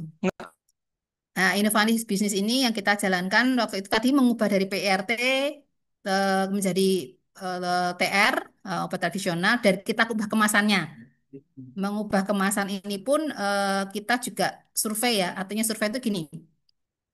Saya kan banyak kelompok UKM, banyak kelompok dari dinas-dinas. Saya ada dua desain, saya sharekan di grup-grup aja. Jadi yang kita yang sharekan ya kita bikin yang free-free aja ya Bapak Ibu. Jadi kita nggak butuh modal banyak. Kita ambil pendapatnya. Mana yang lebih suka jika produkku kemasannya kayak gini? Saya pilihkan dua desain. Itu japri ke saya. Karena kan kita udah kenal ya. Maksudnya artinya kenal bahwa komunitas A, B itu kan, oh tahu saya usahanya ini. Mereka kasih pendapat banyak. Ternyata bisa saya kelompokkan bahwa yang ketika desain A dengan warna yang lebih gelap, kemudian tidak banyak gambarnya, itu adalah yang usia dewasa ataupun 40 ke atas. Nah, yang ini, yang saya bikinkan ini, itu yang lebih ke 30, 20, itu dia lebih suka ini. Karena target saya pasar dengan perkembangan bisnis saya mau target pasar anak muda, makanya saya pilih ke kemasan yang ini seperti itu. Jadi itu ya salah satu caranya kita bahkan kemasan pun harus kita pikirkan seperti itu. Nah, dari online itu kan bayangannya ya Bapak Ibu waktu itu. Ketika saya waktu itu belum ada YouTube, saya bikin IG, bikin Facebooknya itu full, kemudian semua marketplace, terakhir TikTok. Tapi waktu itu TikTok belum bisa ngetop sekarang karena 2021 saya bikinnya. Sampai 2022 TikTok belum ngetop banget seperti sekarang. Itu saya YouTube itu harus upload tiap minggu upload video. Itu saya harus mencari tema dan sebagainya. Itu dengan tim ya, dengan tim seperti itu. Saya yang dulu tidak suka difoto ya, tidak suka selfie, tidak banyak bicara di depan umum. Tiba-tiba saya harus tiap minggu mencari tamu ataupun mencari tema yang saya harus menjelaskan. Nah, ternyata dari situ kan bayangan kita kalau kita sudah online itu ordernya besar, ordernya ngalir dengan cepat ya. Kita kan bayangkan oh ini berapa ribu kan gitu ordernya laris ya, produknya laris maksud saya. Produknya laris. Ternyata enggak. Sampai 2022 itu produk saya tetap aja, penjualannya tetap aja. Tapi yang naik adalah apa? Brand dari perusahaan saya. Kemudian saya sendiri juga mulai dikenal. Saya sendiri juga mulai dikenal sebagai owner ini Dewi T seperti itu. Nah, dari itu akhirnya muncul bisnis baru, Bapak Ibu. Termasuk ini yang kita lakukan saat ini. Ada kunjungan-kunjungan studi banding ke tempat lokasi produksi saya. Biasanya kalau orang berkunjung, oke, saya terima dengan ya biasa aja lah, mau mengunjungi, melihat-lihat, oke. Tapi lama-lama ada juga terus menanyakan biaya. Kalau sekian bawa sekian orang, kira-kira berapa budgetnya? Waktu itu saya juga bingung. Berapa ya? Saya kan belum pernah ya waktu belum. Apalagi saya sharing-sharing seperti ini, cerita ini kan seneng aja gitu. Jadi saya tidak memikirkan biaya. Tapi setelah ditanya seperti itu, Bu, ini kan ada budgetnya dari dinas seperti itu. Ini dari misalnya kabupaten mana mau mengunjungi, melihat UKM herbal dan sebagainya. Budgetnya berapa? Gitu-gitu. Jadi akhirnya saya membuat paket studi banding ini yang akhirnya itu menjadi salah satu juga bagaimana produk kita retail di situ. Karena apa? Ketika dia kunjungan melihat tempat produksi kita, yakin dan sebagainya. Kemudian kalau melihatnya ada pelatihan membuat ya juga oke, dia otomatis beli produk kita di situ. saya jualnya tidak harga reseller, saya jualnya harga retail tinggi gitu. Jadi di situ akan akhirnya imbasnya ke situ. Itu di 2023. Jadi dari 2021 sampai 2022 saya melakukan intens membuat konten dan sebagainya. Baru di 2023 itu ada impactnya untuk penjualan. Jadi sabar nih Bapak Ibu kalau itu. Itu ada impactnya untuk penjualan produk ya. Kalau untuk penjualan ini ada bisnis baru, berarti beda. Nih, berarti beda. Ada peluang bisnis baru dan ada tambahan bisnis, apaan? Ada tambahan omset di produk yang intinya seperti itu. Jadi itu nggih kelakuan seperti itu. Nah, ini beberapa pameran juga yang sudah kita lakukan. Ini juga merapat Bapak Ibu, mungkin Bapak Ibu juga sudah preso, kita dari Kementerian Koperasi selalu ada fasilitasi pameran, apalagi saat ini banyak digencarkan fasilitasi untuk UKM. Kalau dulu saya itu susah ya. Jadi 2016 saya itu pameran pertama TII Trade Expo Indonesia itu sendiri, biaya sendiri, ikut PPI. Kemudian 2018 ini saya sudah tahu caranya, linknya itu merangkap ke Kemenkop ini waktu itu di Malaysia. Kemudian yang kedua ini TEI juga cuma 2017 tapi sudah ada fasilitas dari Bank Eksim waktu itu. Jadi kita sudah mulai nih kenal-kenal gitu kan. Itu yang kita cari. Kemudian yang ini juga ke Cina ini juga fasilitasi Bapak Ibu. Ini dari Kemenkop juga waktu itu untuk China Asian Expo dan terakhir di 2022 ini dari Kementerian Perdagangan di Seoul itu showcase. Jadi ini adalah supplier-supplier dari untuk kafe. Jadi yang hadir memang supplier teh, supplier coklat, supplier kopi dan sebagainya. Termasuk saya ini yang difasilitasi dari Kementerian Perdagangan. Nah, seperti itu. Nah, ini pengembangan usaha yang mungkin bisa Bapak Ibu jalankan. Jadi ini adalah yang dari CV Uda Umar kan, iya Bu Dewi ini udah dari 2008 nih, nah, kan seperti itu. Tapi dari sini kita bisa mengembangkan usaha yang ini Bapak Ibu, Kedai Teko Pak DTR ini. Ini kita lakukan barusan, mungkin baru setahun. Dan itu juga melibatkan suami saya yang sudah pensiun. Dan melibatkan anak saya. Jadi ini sudah mulai berkembang seperti ini. Nah, ini yang tadi saya tekankan bahwa usaha kita sekarang tidak semata-mata hanya eh, oriented materi ya, uang dan cuan dan sebagainya, tapi kita juga keberkahannya sehingga di kedai teko Pak Ditiri inilah kita alhamdulillah bisa berbagi. Setiap Jumat itu ada Jumat Barokah yang mulanya mungkin hanya sekitar 20-25 orang yang makan. Jadi makan gratis di situ di kedai kita itu sekarang sudah mungkin 100 lebih setahun ini setiap Jumat sudah 100 lebih orang yang ikut makan gratis di tempat kami. Nah, itu menjadi salah satu kepuasan kita sendiri ya. Jadi bagaimana kita melayani membagi rezeki kita mungkin tidak seberapa, lauknya juga tidak seberapa, tapi mereka dengan gembira dengan mengucapkan terima kasih dan sebagainya mereka makan dengan lahap dan sebagainya itu saya kok jadi agak ini ya. Eh, rasanya lebih lebih lebih dari yang didapatkan selama ini materi yang kita dapatkan seperti itu rasanya. Nih. Nah, ini mungkin beberapa contoh ya. Ini karena tetap bisnis ya, jadi kita tetap promo. Jadi ini waktu itu ada Bapak calon wali kota, sekarang sudah jadi wali kota Yogyakarta, sukanya badminton. Ini kenapa kedainya dibuka? Karena suami saya dulu suka nongkrong di angkringan depannya lapangan badminton. Akhirnya ketika disewa suami saya, kita bikin ini. Jadi beliau tetap ngantornya di sini, ngantor dari ngantornya badminton, kemudian ngobrol-ngobrol dan sebagainya di kedai ini.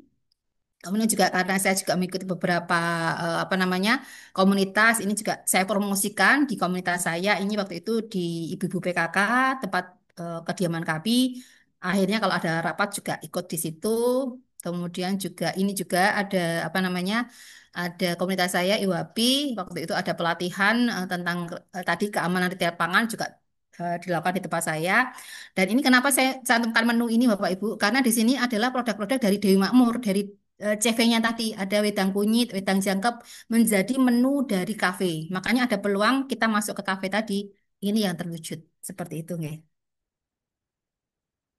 Nah, mungkin jamnya berapa Mbak ini? Sudah lebih ya Mbak ya? Sedikit lagi? Ya, Iya, sedikit lagi ya Mbak.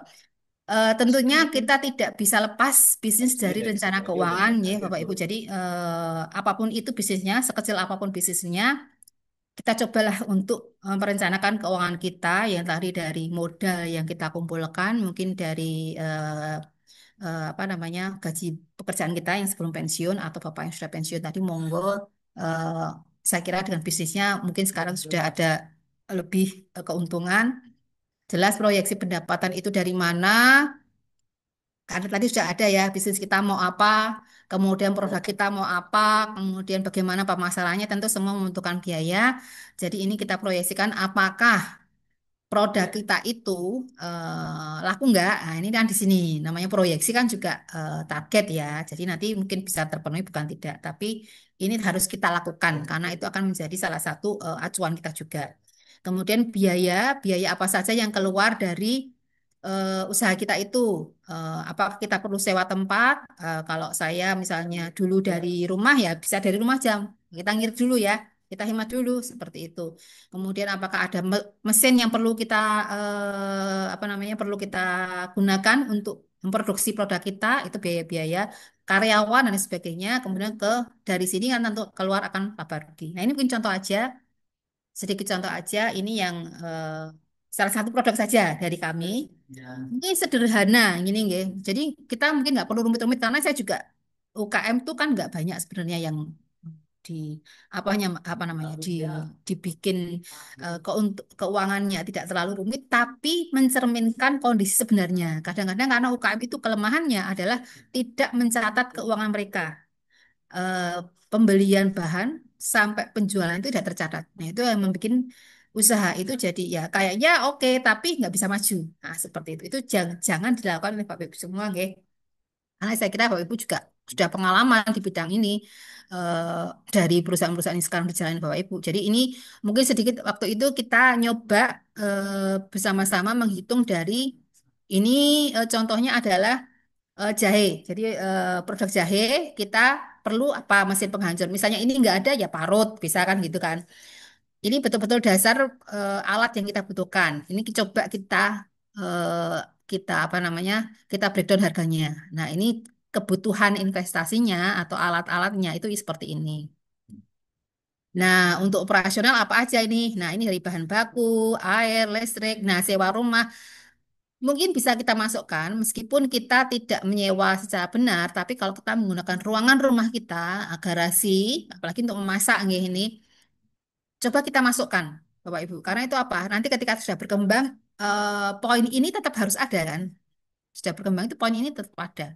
Kalaupun ini belum mengeluarkan, disimpan. Jadi disimpan. Jadi nilai yang 5.500.000 ini kan bisa disimpan sebenarnya, kan gitu loh. Jadinya ini kan bisa untuk saving. Tapi itu alokasinya untuk sewa. Kemudian gas jelas karena kita bentuknya memasak, label dan kemasan dan tenaga kerja. Tenaga kerja bisa nanti Bapak Ibu saya mohon tetap menggaji dirinya sendiri, nggih. Jadi biasanya digaji, tapi terus ketika punya usaha lupa menggaji dirinya sendiri karena maunya ngirit gitu. Padahal itu tenaga kita perlu digaji. Itu gaji itu tergantung kita juga, Bapak Ibu. Nggih. Jadi maunya misalnya Bapak Ibu, aku maunya digaji lebih dari UMR, monggo. Itu akan masuk ke biaya saja nanti. Jadi itu monggo silakan. Nah, monggo silakan. Nah, kalau saya dulu ya minimal UMR kan gitu. Karena kan usaha kita sendiri ya. Nah, seperti itu. Nah, dari olah ini saya bisa menghasilkan sekitar 96 botol jahe merah itu seberat 250 gram. Ini kan 24 kilo ini ya Bapak Ibu. Ini jadi bisa 296 botol yang harga satunya 30.000. Ini harga satunya kok bisa segitu?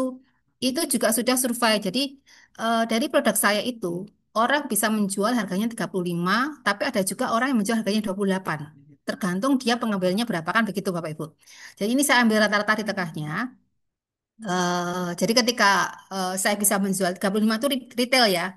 Jadi ketika saya bisa menjual 35.000 berarti saya naik nih margin saya kan gitu. Cuman ketika apa namanya saya hanya bisa menjual 28, tetapi karena dia ordernya banyak dan dia pembayarannya cash, berarti kan cash flow saya lancar nih. Itu oke gitu kan. Marginnya turun sedikit tapi cash flow aman. Kadang-kadang 35 itu satu retailnya mungkin tidak kenceng. Tadi person ya ke customer itu kan langsung retail ya, tapi kan nggak banyak ya. Artinya dia hanya beli satuan satuan satuan gitu aja. Atau ketika itu pembayarannya lama. Jadi toko itu kadang-kadang mau mahal tapi dia pembayarannya tempo. Jadi itu kan juga butuh waktu. Nah, berarti cash flow kita kan harus kuat nih, seperti itu. Jadi kenapa ini perlu kita pertimbangkan juga nanti di dalam rencana Bapak Bapak Ibu bisnis itu Bapak Ibu produknya mau dijualnya caranya gimana? Mau retail, mau konsinyasi, seperti itu juga harus diperhatikan ya. Jadi biar cash flow kita lancar gitu.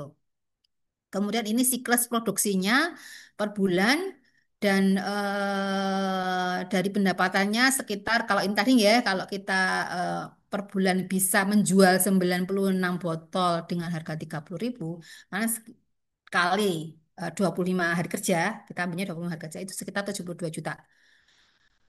Kalau dalam satu apa namanya satu masa periode pendapatan itu satu bulan kan 75 juta nih, 72 juta. Dalam 3 bulan kita sudah dapat 216 juta ini. Biaya operasional kita berapa? Seperti ini nyata satu bulan aja dah biar kelihatan ya. Tapi kan sebenarnya satu bulan itu kita kadang-kadang tidak bisa menjual 96 ya. Kadang-kadang kita masih hanya bisanya menjual 80 berarti ada sisa 16. Jadi memang paling aman itu kita di rentang perkiraannya tuh di 3 bulan.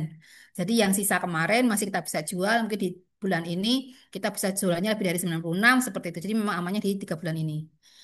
Kalau dari laba rugi kayaknya nih buat Bapak Ibu ya, besar 112 juta gitu. Menguntungkan? Menguntungkan. Tapi kita lihat Bapak Ibu, satu, meskipun sini ada biaya pemasaran, tapi apakah itu bisa terserap dengan bagus? Nah, seperti itu. Apa kita apa namanya? Biaya pemasaran ini apakah memang segitu atau lebih? Itu juga harus diperhatikan. Kemudian tadi 96 itu kan itu per hari nggih. Apakah kita bisa menjual setiap hari segitu? Itu juga harus dipertimbangkan. Nah, itu nanti akan menentukan strategi-strategi selanjutnya ketika Bapak Ibu sudah membuat perencanaan keuangan ini. Jadi, kenapa pentingnya perencanaan keuangan? Itulah nanti yang akan juga mendasari strategi Bapak Ibu juga di bidang pemasarannya. Meskipun di awal tadi Bapak Ibu sudah merencanakan strateginya kayak gini nih. Cuman ketika dilihat dari breakdown keuangannya, oh ternyata harus ada beberapa perubahan di strategi pemasarannya.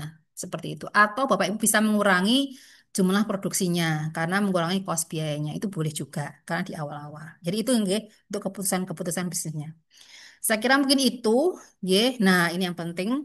Modal terbesar pensiun bukanlah hanya uang pesangon ataupun tadi ya modal, tapi keyakinan bahwa kita diri ini dianugerahi potensi oleh Tuhan yang terbaik untuk berkarya sebagai hambanya. Jadi itu yang paling penting untuk kita ini nah, sebagai pensiunan karena saya juga mungkin harus merencanakan pensiun ya Mbak Diah ya. Biar ada Betul. passive income gitu ya Mbak ya, nggak kerja terus Iya. nih seperti itu. Saya kira itu Mbak Diah yang bisa Oke. saya sampaikan. Matur nuwun jika ada salah kata, mohon maaf. Assalamualaikum warahmatullahi wabarakatuh. Waalaikumsalam warahmatullahi Waalaikumsalam wabarakatuh. warahmatullahi wabarakatuh. Luar biasa sekali dari Ibu Dewi pemaparannya. Ini full ya Bu ya. Mohon maaf biasanya jam segini kita sudah kukut-kukut nih Bapak Oh iya Ibu. Pak, ya, maaf, mohon Ta- maaf tidak Tapi nggak dikasih. apa-apa. Tapi tadi biar penjelasannya juga sampai pada hitung-hitungan itu menarik banget ya Bapak Ibu. Mungkin sebelum saya bacakan beberapa pertanyaan di kolom komentar, ada yang mau bertanya terlebih dahulu secara langsung kepada Bu Dewi? Silakan. Mungkin dari Bapak Ibu semuanya. Halo, Bu. Saya boleh tanya? Oke, silakan Bapak Bule, nama dan juga asalnya ya Pak ya, bisa disampaikan. Terima kasih. Saya Barodin dari Tangerang. Oke, Udah silakan Bapak. setengah tahun lagi pensiun. Saya masih kerja ini. Iya, Nah ini Bu, saya yang masih bingung nih. Kalau saya belum pensiun kan apa mulainya dari mana dulu, bagaimana dulu itu yang saya masih bingung. Kalau orang yang belum belum mulai usaha. oke. Mau langsung dijawab atau gimana Mbak Dia? Boleh Bapak, pertanyaannya cukup itu atau ada tambahan lagi Bapak? Mau Itu aja yang dulu. mana? Oh, Itu Oke, juga siap. penting banget. J, betul Siap Bapak. Pak. Baik, terima kasih Bapak. Mohon izin J, tadi namanya Pak Baharudin Pak Baharudin ya. Siap Pak dari Baharudin. dari Tangerang. Oke, siap. Terima kasih Bapak. J, Oke, J, Pak Barudin. Saat ini Bapak bekerja di mana Pak? Di instansi apa atau gimana? perusahaan Jepang, J, bergerak di bidang apa? manufaktur. Manufaktur. Jadi Hmm. produknya Maksudnya apa Pak? Pintu jendela kusen. Pintu jendela. Dari aluminium. Oke. Oke. Bapak di sana memegang jabatan sebagai apa? Manajer engineering. Iya, Alhamdulillah, wah, ini sudah manajernya. Harusnya saya yang konsultasi nih, Pak. Bukan Bapak.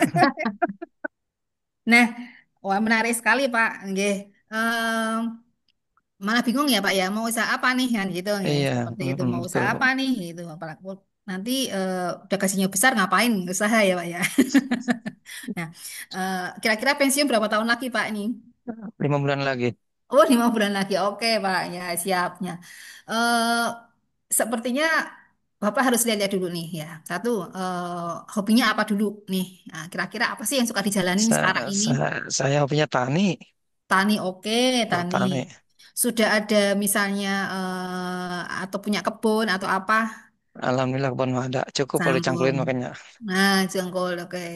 Kira-kira kebunnya deket apa jauh? Dekat rumah. Oh ya, berarti kan ketika pensiun bisa menjalankan itu ya, maksudnya kita bisa mengawasi dan awalnya seperti Iya, itu. Oke, satu, betul. itu satu. Ada peluang Bapak membuat bisnis tentang pertanian, entah itu pertanian. Kalau sekarang kan mungkin lebih orang konsen ke pertanian hidroponik atau organik ya Pak ya.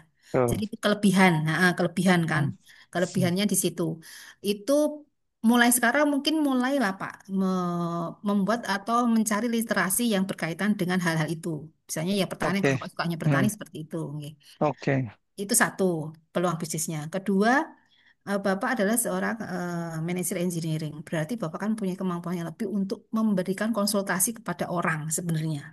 Betul. Jadi bisa saja Bapak membuka jasa konsultasi untuk misalnya tadi membuat apa namanya, pertama membuat tentang hidroponik ataupun apa dengan Hmm. keahlian Bapak gitu. Mungkin ada salah satu teknik ataupun peralatan yang tidak ada di sini. Nah, dari situ Hmm. bisa menjadi peluang Bapak bisnis tidak pertaniannya, tapi menjadi peralatannya juga. Iya, iya, iya. Gitu. Nah, itu sangat Masukannya. ye. Selain Hmm. bisa menjual peralatannya, Bapak bisa menjual jasa konsultasinya. Jadi seperti itu. Eh, Iya. itu mungkin dilakukan oleh suami saya. Tapi dia kan Hmm. di bidang pertambangan ya, Bapak-bapak. Jadi Hmm. sekarang ini setelah pensiun, waktu itu emang nggak ada persiapan ya. Kalau anu kan nggak ada nih, Betul. yang pertama tuh nggak ada. Pensiun ya pensiun aja, apalagi pensiun dini waktu Hmm. 2017. Tapi kemudian 2019 itu diminta sebagai konsultan untuk surveyor di perusahaannya yang ini karena dia latar belakangnya juga geografi ya Pak. Jadi di Betul. pemetaannya, jadi dia di surveirannya. Akhirnya itu yang sekarang dijalani sampai sekarang. Gitu loh Pak, Oke. untuk itu. Jadi tetap pensiun, tetap di rumah, tapi beliau merekrut dan apa namanya? Ya tadi linknya kan Bapak berarti kantornya banyak link ya. Iya. Linknya itu dimanfaatkan untuk kegiatannya Ah, sekarang iya. seperti itu. Jadi itu mungkin Makasih. ya Pak. Ye. Ah, makasih. Oke, terima Monggo. kasih Bapak. Langsung saja. Iya. Untuk Bapak Ibu yang lain, adakah pertanyaan? Sebelum saya bacakan, ada dua pertanyaan di kolom komentar. Mungkin dari Bapak Ibu semuanya. Baik, kalau tidak, izin saya bacakan pertanyaan dari Bu Grace. Ibu izin, oh mohon maaf. Ini pertanyaan dari Pak Juweni dan juga Pak Didik tadi sama Ibu bagaimana terkait pengurusan IPRT dan juga BPOM MUI kira-kira butuh budgetnya berapa dan bagaimana itu Bu? Itu dari Pak Didik dan Pak Juweni. Mungkin bisa dijawab dulu Bu sebelum nanti saya lanjut ke pertanyaan Bu Grace. Nggih.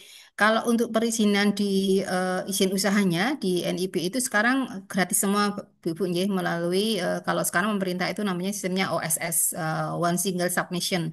Itu semua perizinan dari awal izin usaha sampai izin edar produknya itu semua gratis. Yang membutuhkan biaya itu ketika PIRT adalah ketika kita uji lab kualitas airnya seperti itu. Kemudian izin edarnya pun apa namanya gratis seperti itu. Jadi tidak ada biaya untuk sekarang perizinan. Kalau dulu mungkin ya dulu kan mungkin lingkungannya kita dikunjungi dari dinas itu kita kasih amplop sekarang enggak, sudah enggak karena semua sudah mulai online seperti itu. Kemudian kalau BPOM tadi, BPOM TR itu perizinannya adalah ketika kita sudah izin edar. Jadi ketika perizinan apa namanya izin produksinya sama izin cara produksinya itu kita tidak ada biaya.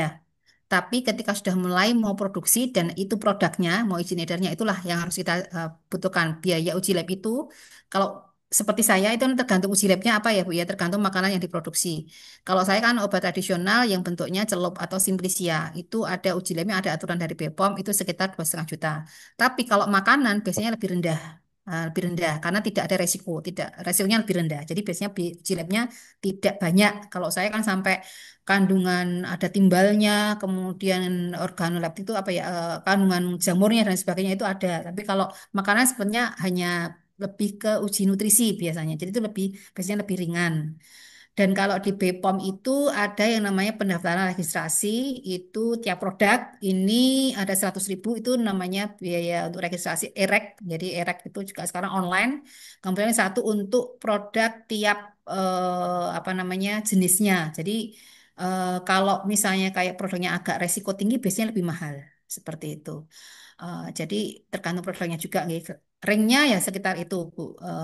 Mungkin kalau untuk uji lab itu sekitar kalau makanan 1 juta sampai 1,5.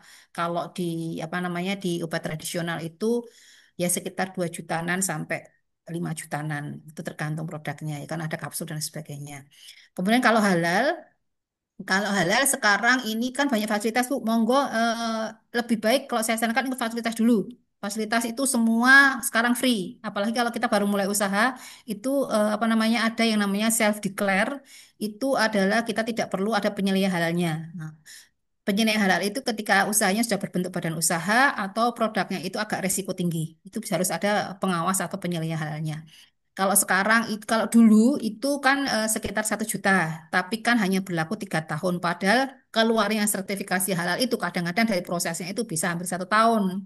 Jadi kayaknya itu kan belum-belum udah habis lagi. Nah kalau sekarang itu tergantung juga Bu. Kalau self declare itu gratis, apalagi kalau ada fasilitasi dari dinas, terutama dinasnya itu biasanya perindustrian, KUKM itu biasanya memberi fasilitas gratis. Atau bahkan sekarang banyak lembaga-lembaga kayak Bank Syariah seperti itu juga memberi fasilitasi pada UKM untuk melakukan sertifikasi halal gratis. Nah, seperti itu.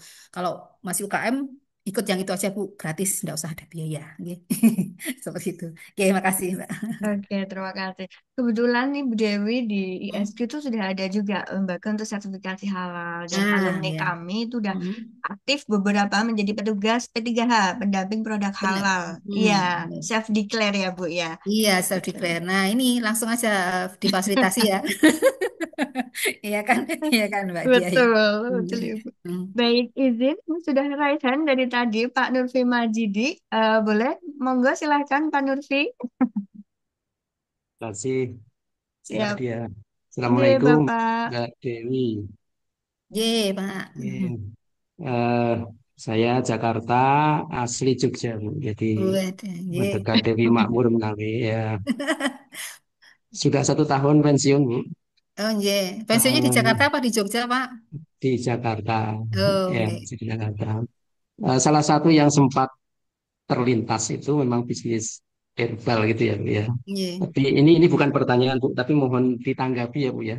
Jadi Ye. waktu itu sempat terlintas bisnis herbal, cuman pemahaman saya adalah bahwa secara core produknya itu bisnis herbal itu ya begitu itu dalam artian kayak tadi Ibu terangkan ada wedang uwo, ada jahe merah dan sebagainya kan kalau Ye. kita lihat di pasar banyak banget ya Bu ya. Betul, betul, ye.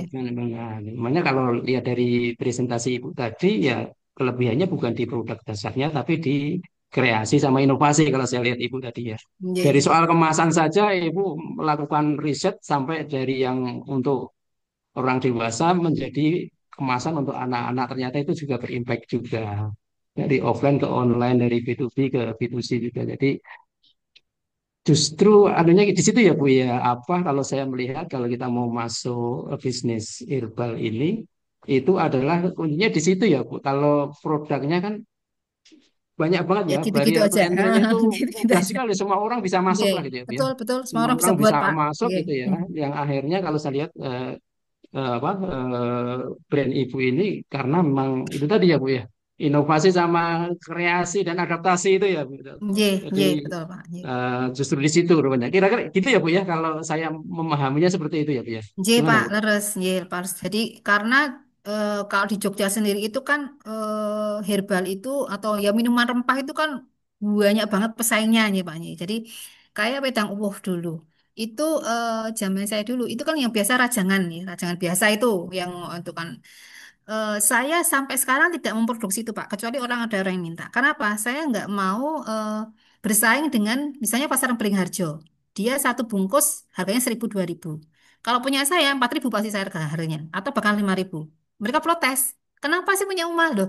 Saya ada sertifikasi standarisasinya untuk produksi dari bahan baku pemilihan. Karena tadi ada sertifikasinya Pak. Itu yang saya selalu unggulkan. Saya sudah bersertifikasi dari karyawannya, pengolahannya, bahan bakunya sudah ada. Jadi itu yang membedakan. Nah, itu kan semua perlu biaya juga. Nah, makanya ketika orang itu minta ke tempat saya, berarti mereka sudah percaya dengan produk saya. Jadi makanya yang saat ini saya rutin produksi yang celup karena memang di situ saya bisa mencantumkan klaim kesehatannya. Itu beda, Pak.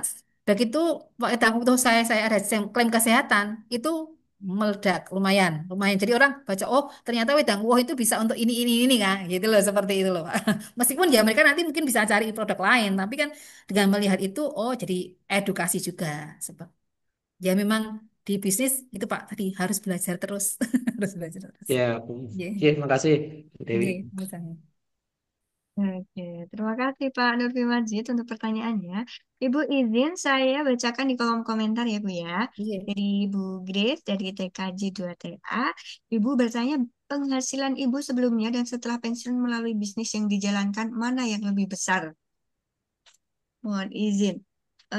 Penghasilan sebelumnya. Ya, mohon maaf sebelumnya ya Bu ya. Atau Mm-mm. mungkin eh, Oh, nggak. Aduh Bu, saya itu belum pensiun Bu. Ini mohon baru maaf ya Bu merencanakan ya. pensiun, nggak Baru apa-apa. Eh, jadi gini Bu, mungkin kalau dilihat nilainya hampir sama gitu. Karena kan mungkin 10 juta tahun yang lalu sama 100 juta tahun sekarang kan nilainya hampir sama gitu, seperti itu. Tapi ada beberapa hal yang bisa kita dapatkan dari usaha saya tadi. Satu tadi, saya lebih bisa bermanfaat tadi karena apa saat ini tempat usaha saya bisa menjadi pembelajaran baik dari mahasiswa maupun pelaku usaha lain seperti itu. Jadi ada kepuasan sendiri bagi saya. Artinya apa? Pengalaman yang sudah saya alami dari tahun 2008 sampai sekarang bisa saya sharingkan dan semoga apa yang kegagalan yang saya alami itu tidak akan terjadi pada teman-teman yang baru mau mulai usaha seperti itu. Jadi ketika mereka biasanya cerita Bu, jadi kalau misalnya saya habis ngisi pelaku usaha dan sebagainya itu, Bu saya sudah bikin ini. Ada beberapa SMK itu yang bikin tadi Golden Latte atau anak-anak SMK mereka basar di apa namanya kayak semacam event di SMK-nya bisa jualan itu dan laris. Nah itu menjadi salah satu apa ya namanya kepuasan tersendiri ya. Padahal kan meniru ya sebenarnya. Tapi itu Bu, dari dinilai dari itunya sih enggak terlalu lihat materinya. Yang istilahnya cukuplah bagi saya, artinya cukuplah bagi saya.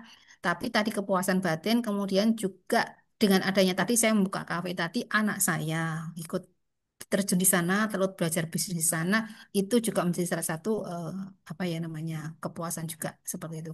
Karena anak saya ini belum mau mewarisi, ya. Itu menjadi salah satu PR juga dari pelaku usaha nanti ya Bapak Ibu. Apakah usaha kita itu mau dilanjutkan oleh anak kita? Itu juga salah satu PR yang belum bisa saya tapi perlahan-lahan dengan adanya tadi kafe tadi anak saya mau terjun dan dia malah lebih fokus ke sana. Jadinya sedikit-sedikit nanti kan mungkin karena apa namanya menu-menunya kan dari tempat saya juga. Nah mungkin salah satu saat nanti dia juga akan sedikit mau ke sana. Itu baru saya pensiun Bu. Seperti itu. ya, mohon maaf ya Bu. Begitu ya Ya, Bu ya. Grace ya. Jadi memang Ibu Dewi ini belum masuk usia pensiun nih Bu Grace. Oke, baik lanjut. Ini dari Bule kalau mau maklon minimal order berapa dan biayanya ya Bu biasanya? Oh iya. eh Biasanya kita maklon itu tergantung produknya yang mau dimaklon kan apa. Itu maklonnya bisa macam-macam. Bisa hanya pengemasan aja, bisa atau dari bahan bakunya. mulai dari bahan baku dari kita sampai pengemasan sampai desain itu bisa.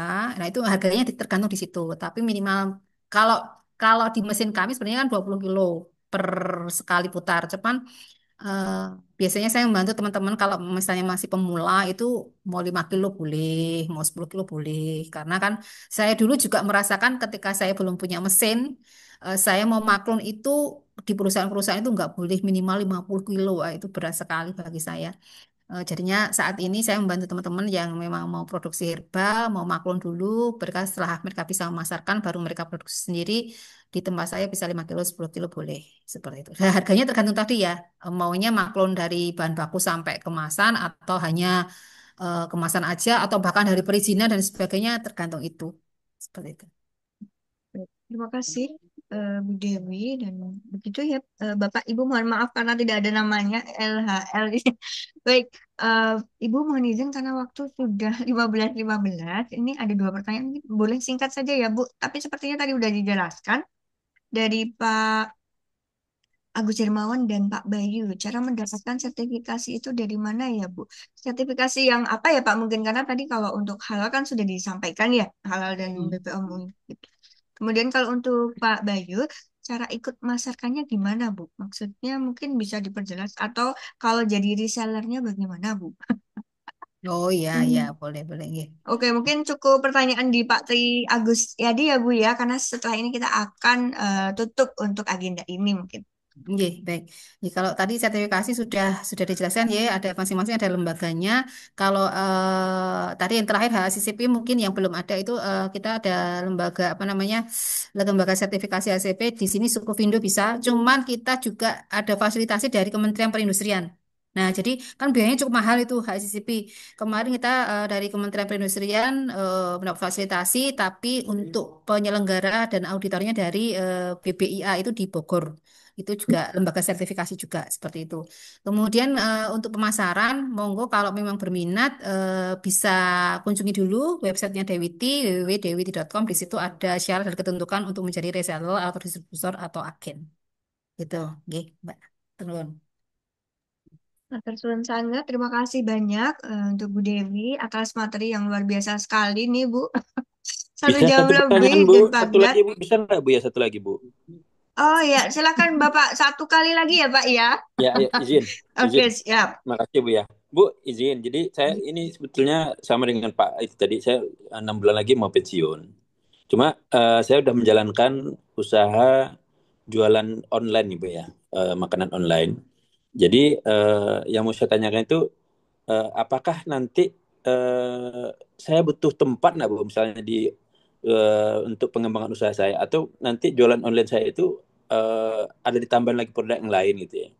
Karena kalau misalnya dengan kondisi online sekarang, ya mungkin perkembangannya tidak terlalu itu apanya. Tapi kalau misalnya di apa dihitung-hitung untuk jewa tempat dan sebagainya itu sebetulnya kan modalnya lumayan besar juga itu apanya kan. Jadi kekhawatiran saya itu nanti jangankan untuk apa malah bisa jadi ndak ketemu itunya kalau setelah kita buka Iya. eh, offline apanya apa secara nyewa tempat gitu Bu. Kira-kira gimana itu pertimbangan intinya Bu? Makasih Bu sebelumnya. Iya. Produknya kalau boleh tahu apa Pak? Saya jualan donat Bu. Donat. Berarti produksi sendiri ya? Iya, Iya, produksi sendiri. Wah, ini baru ngetop Pak, donat Pingkan Mambo. Donatnya Pingkan Mambo itu kan harganya 200.000 bukan. Pak. Nah, mau kita sesuai kapasitas saja Pak. Kalau saya sih mungkin di awal, mungkin setahun pertama itu tempatnya aja Pak ya. Atau kalaupun apa namanya kapasitasnya atau permintaannya meningkat, mungkin lebih ke ini aja, efisiensi di tenaganya. Jadi mungkin ada peralatan. Peralatan yang bisa dimasukkan seperti itu. Kalau mungkin dulu misalnya manual atau pencetakannya manual, sekarang ada alatnya. Jadi lebih cepat meningkat efisiensinya, meningkat kapasitasnya, tapi tetap efisien dan belum memerlukan tempat yang luas. Jadi seperti itu. Tempat usaha saya itu tidak terlalu luas, Pak, dan itu juga awalnya saya di 3 tahun pertama di rumah.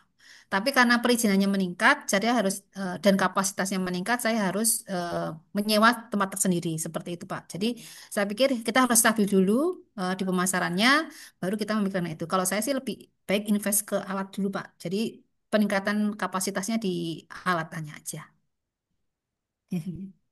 Oke, Bu, makasih Bu ya. Ya, sama-sama Pak. Mudah-mudahan jalan Bu. Ini Amin. mau Semoga nanti liburan lagi. donatnya ya Pak meledak nih. Amin. Siap, siap. Bu, Amin. makasih banyak.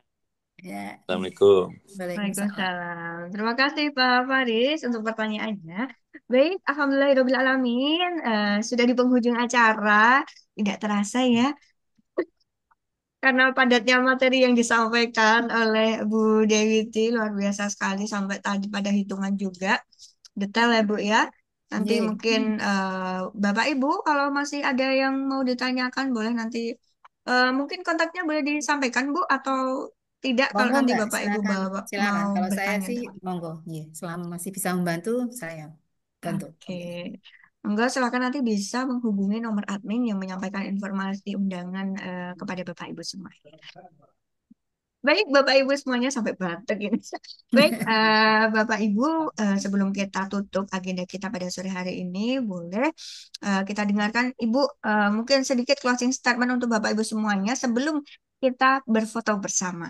Oke, silakan Bu Dewi. Bapak Ibu semua, bisnis adalah salah satu cerminan dari hidup kita sebenarnya.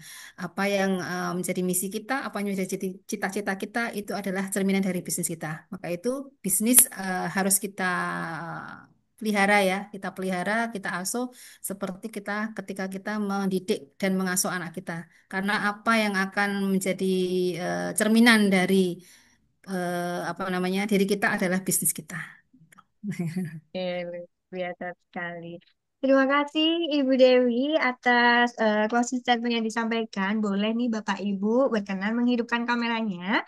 Saya tunggu untuk kita foto bersama seperti biasanya sebagai penanda dan penutup perjumpaan kita pada sore hari ini. Luar biasa sekali Bapak Ibu yang masih istiqomah nih di belakang layar ternyata masih menyimak sampai akhir sesi pun masih ada 50-an peserta yang masih join dan hadir dalam sesi ini. Luar biasa. Ini juga Ibu Mintarsi sepertinya ada di Pasar Rebo ini ya Bu ya. Siap, terima kasih Bu. Baik, Bapak Ibu semuanya, boleh kita berikan senyuman terbaiknya sebagai penutup hari Jumat yang semoga berkah barokah ini. Dan boleh Bapak Ibu jempolnya kita berikan kepada Bu Dian yang sudah membersamai kita pada sore hari ini. Dalam hitungan ketiga, saya akan ambil fotonya. 1, 2, 3.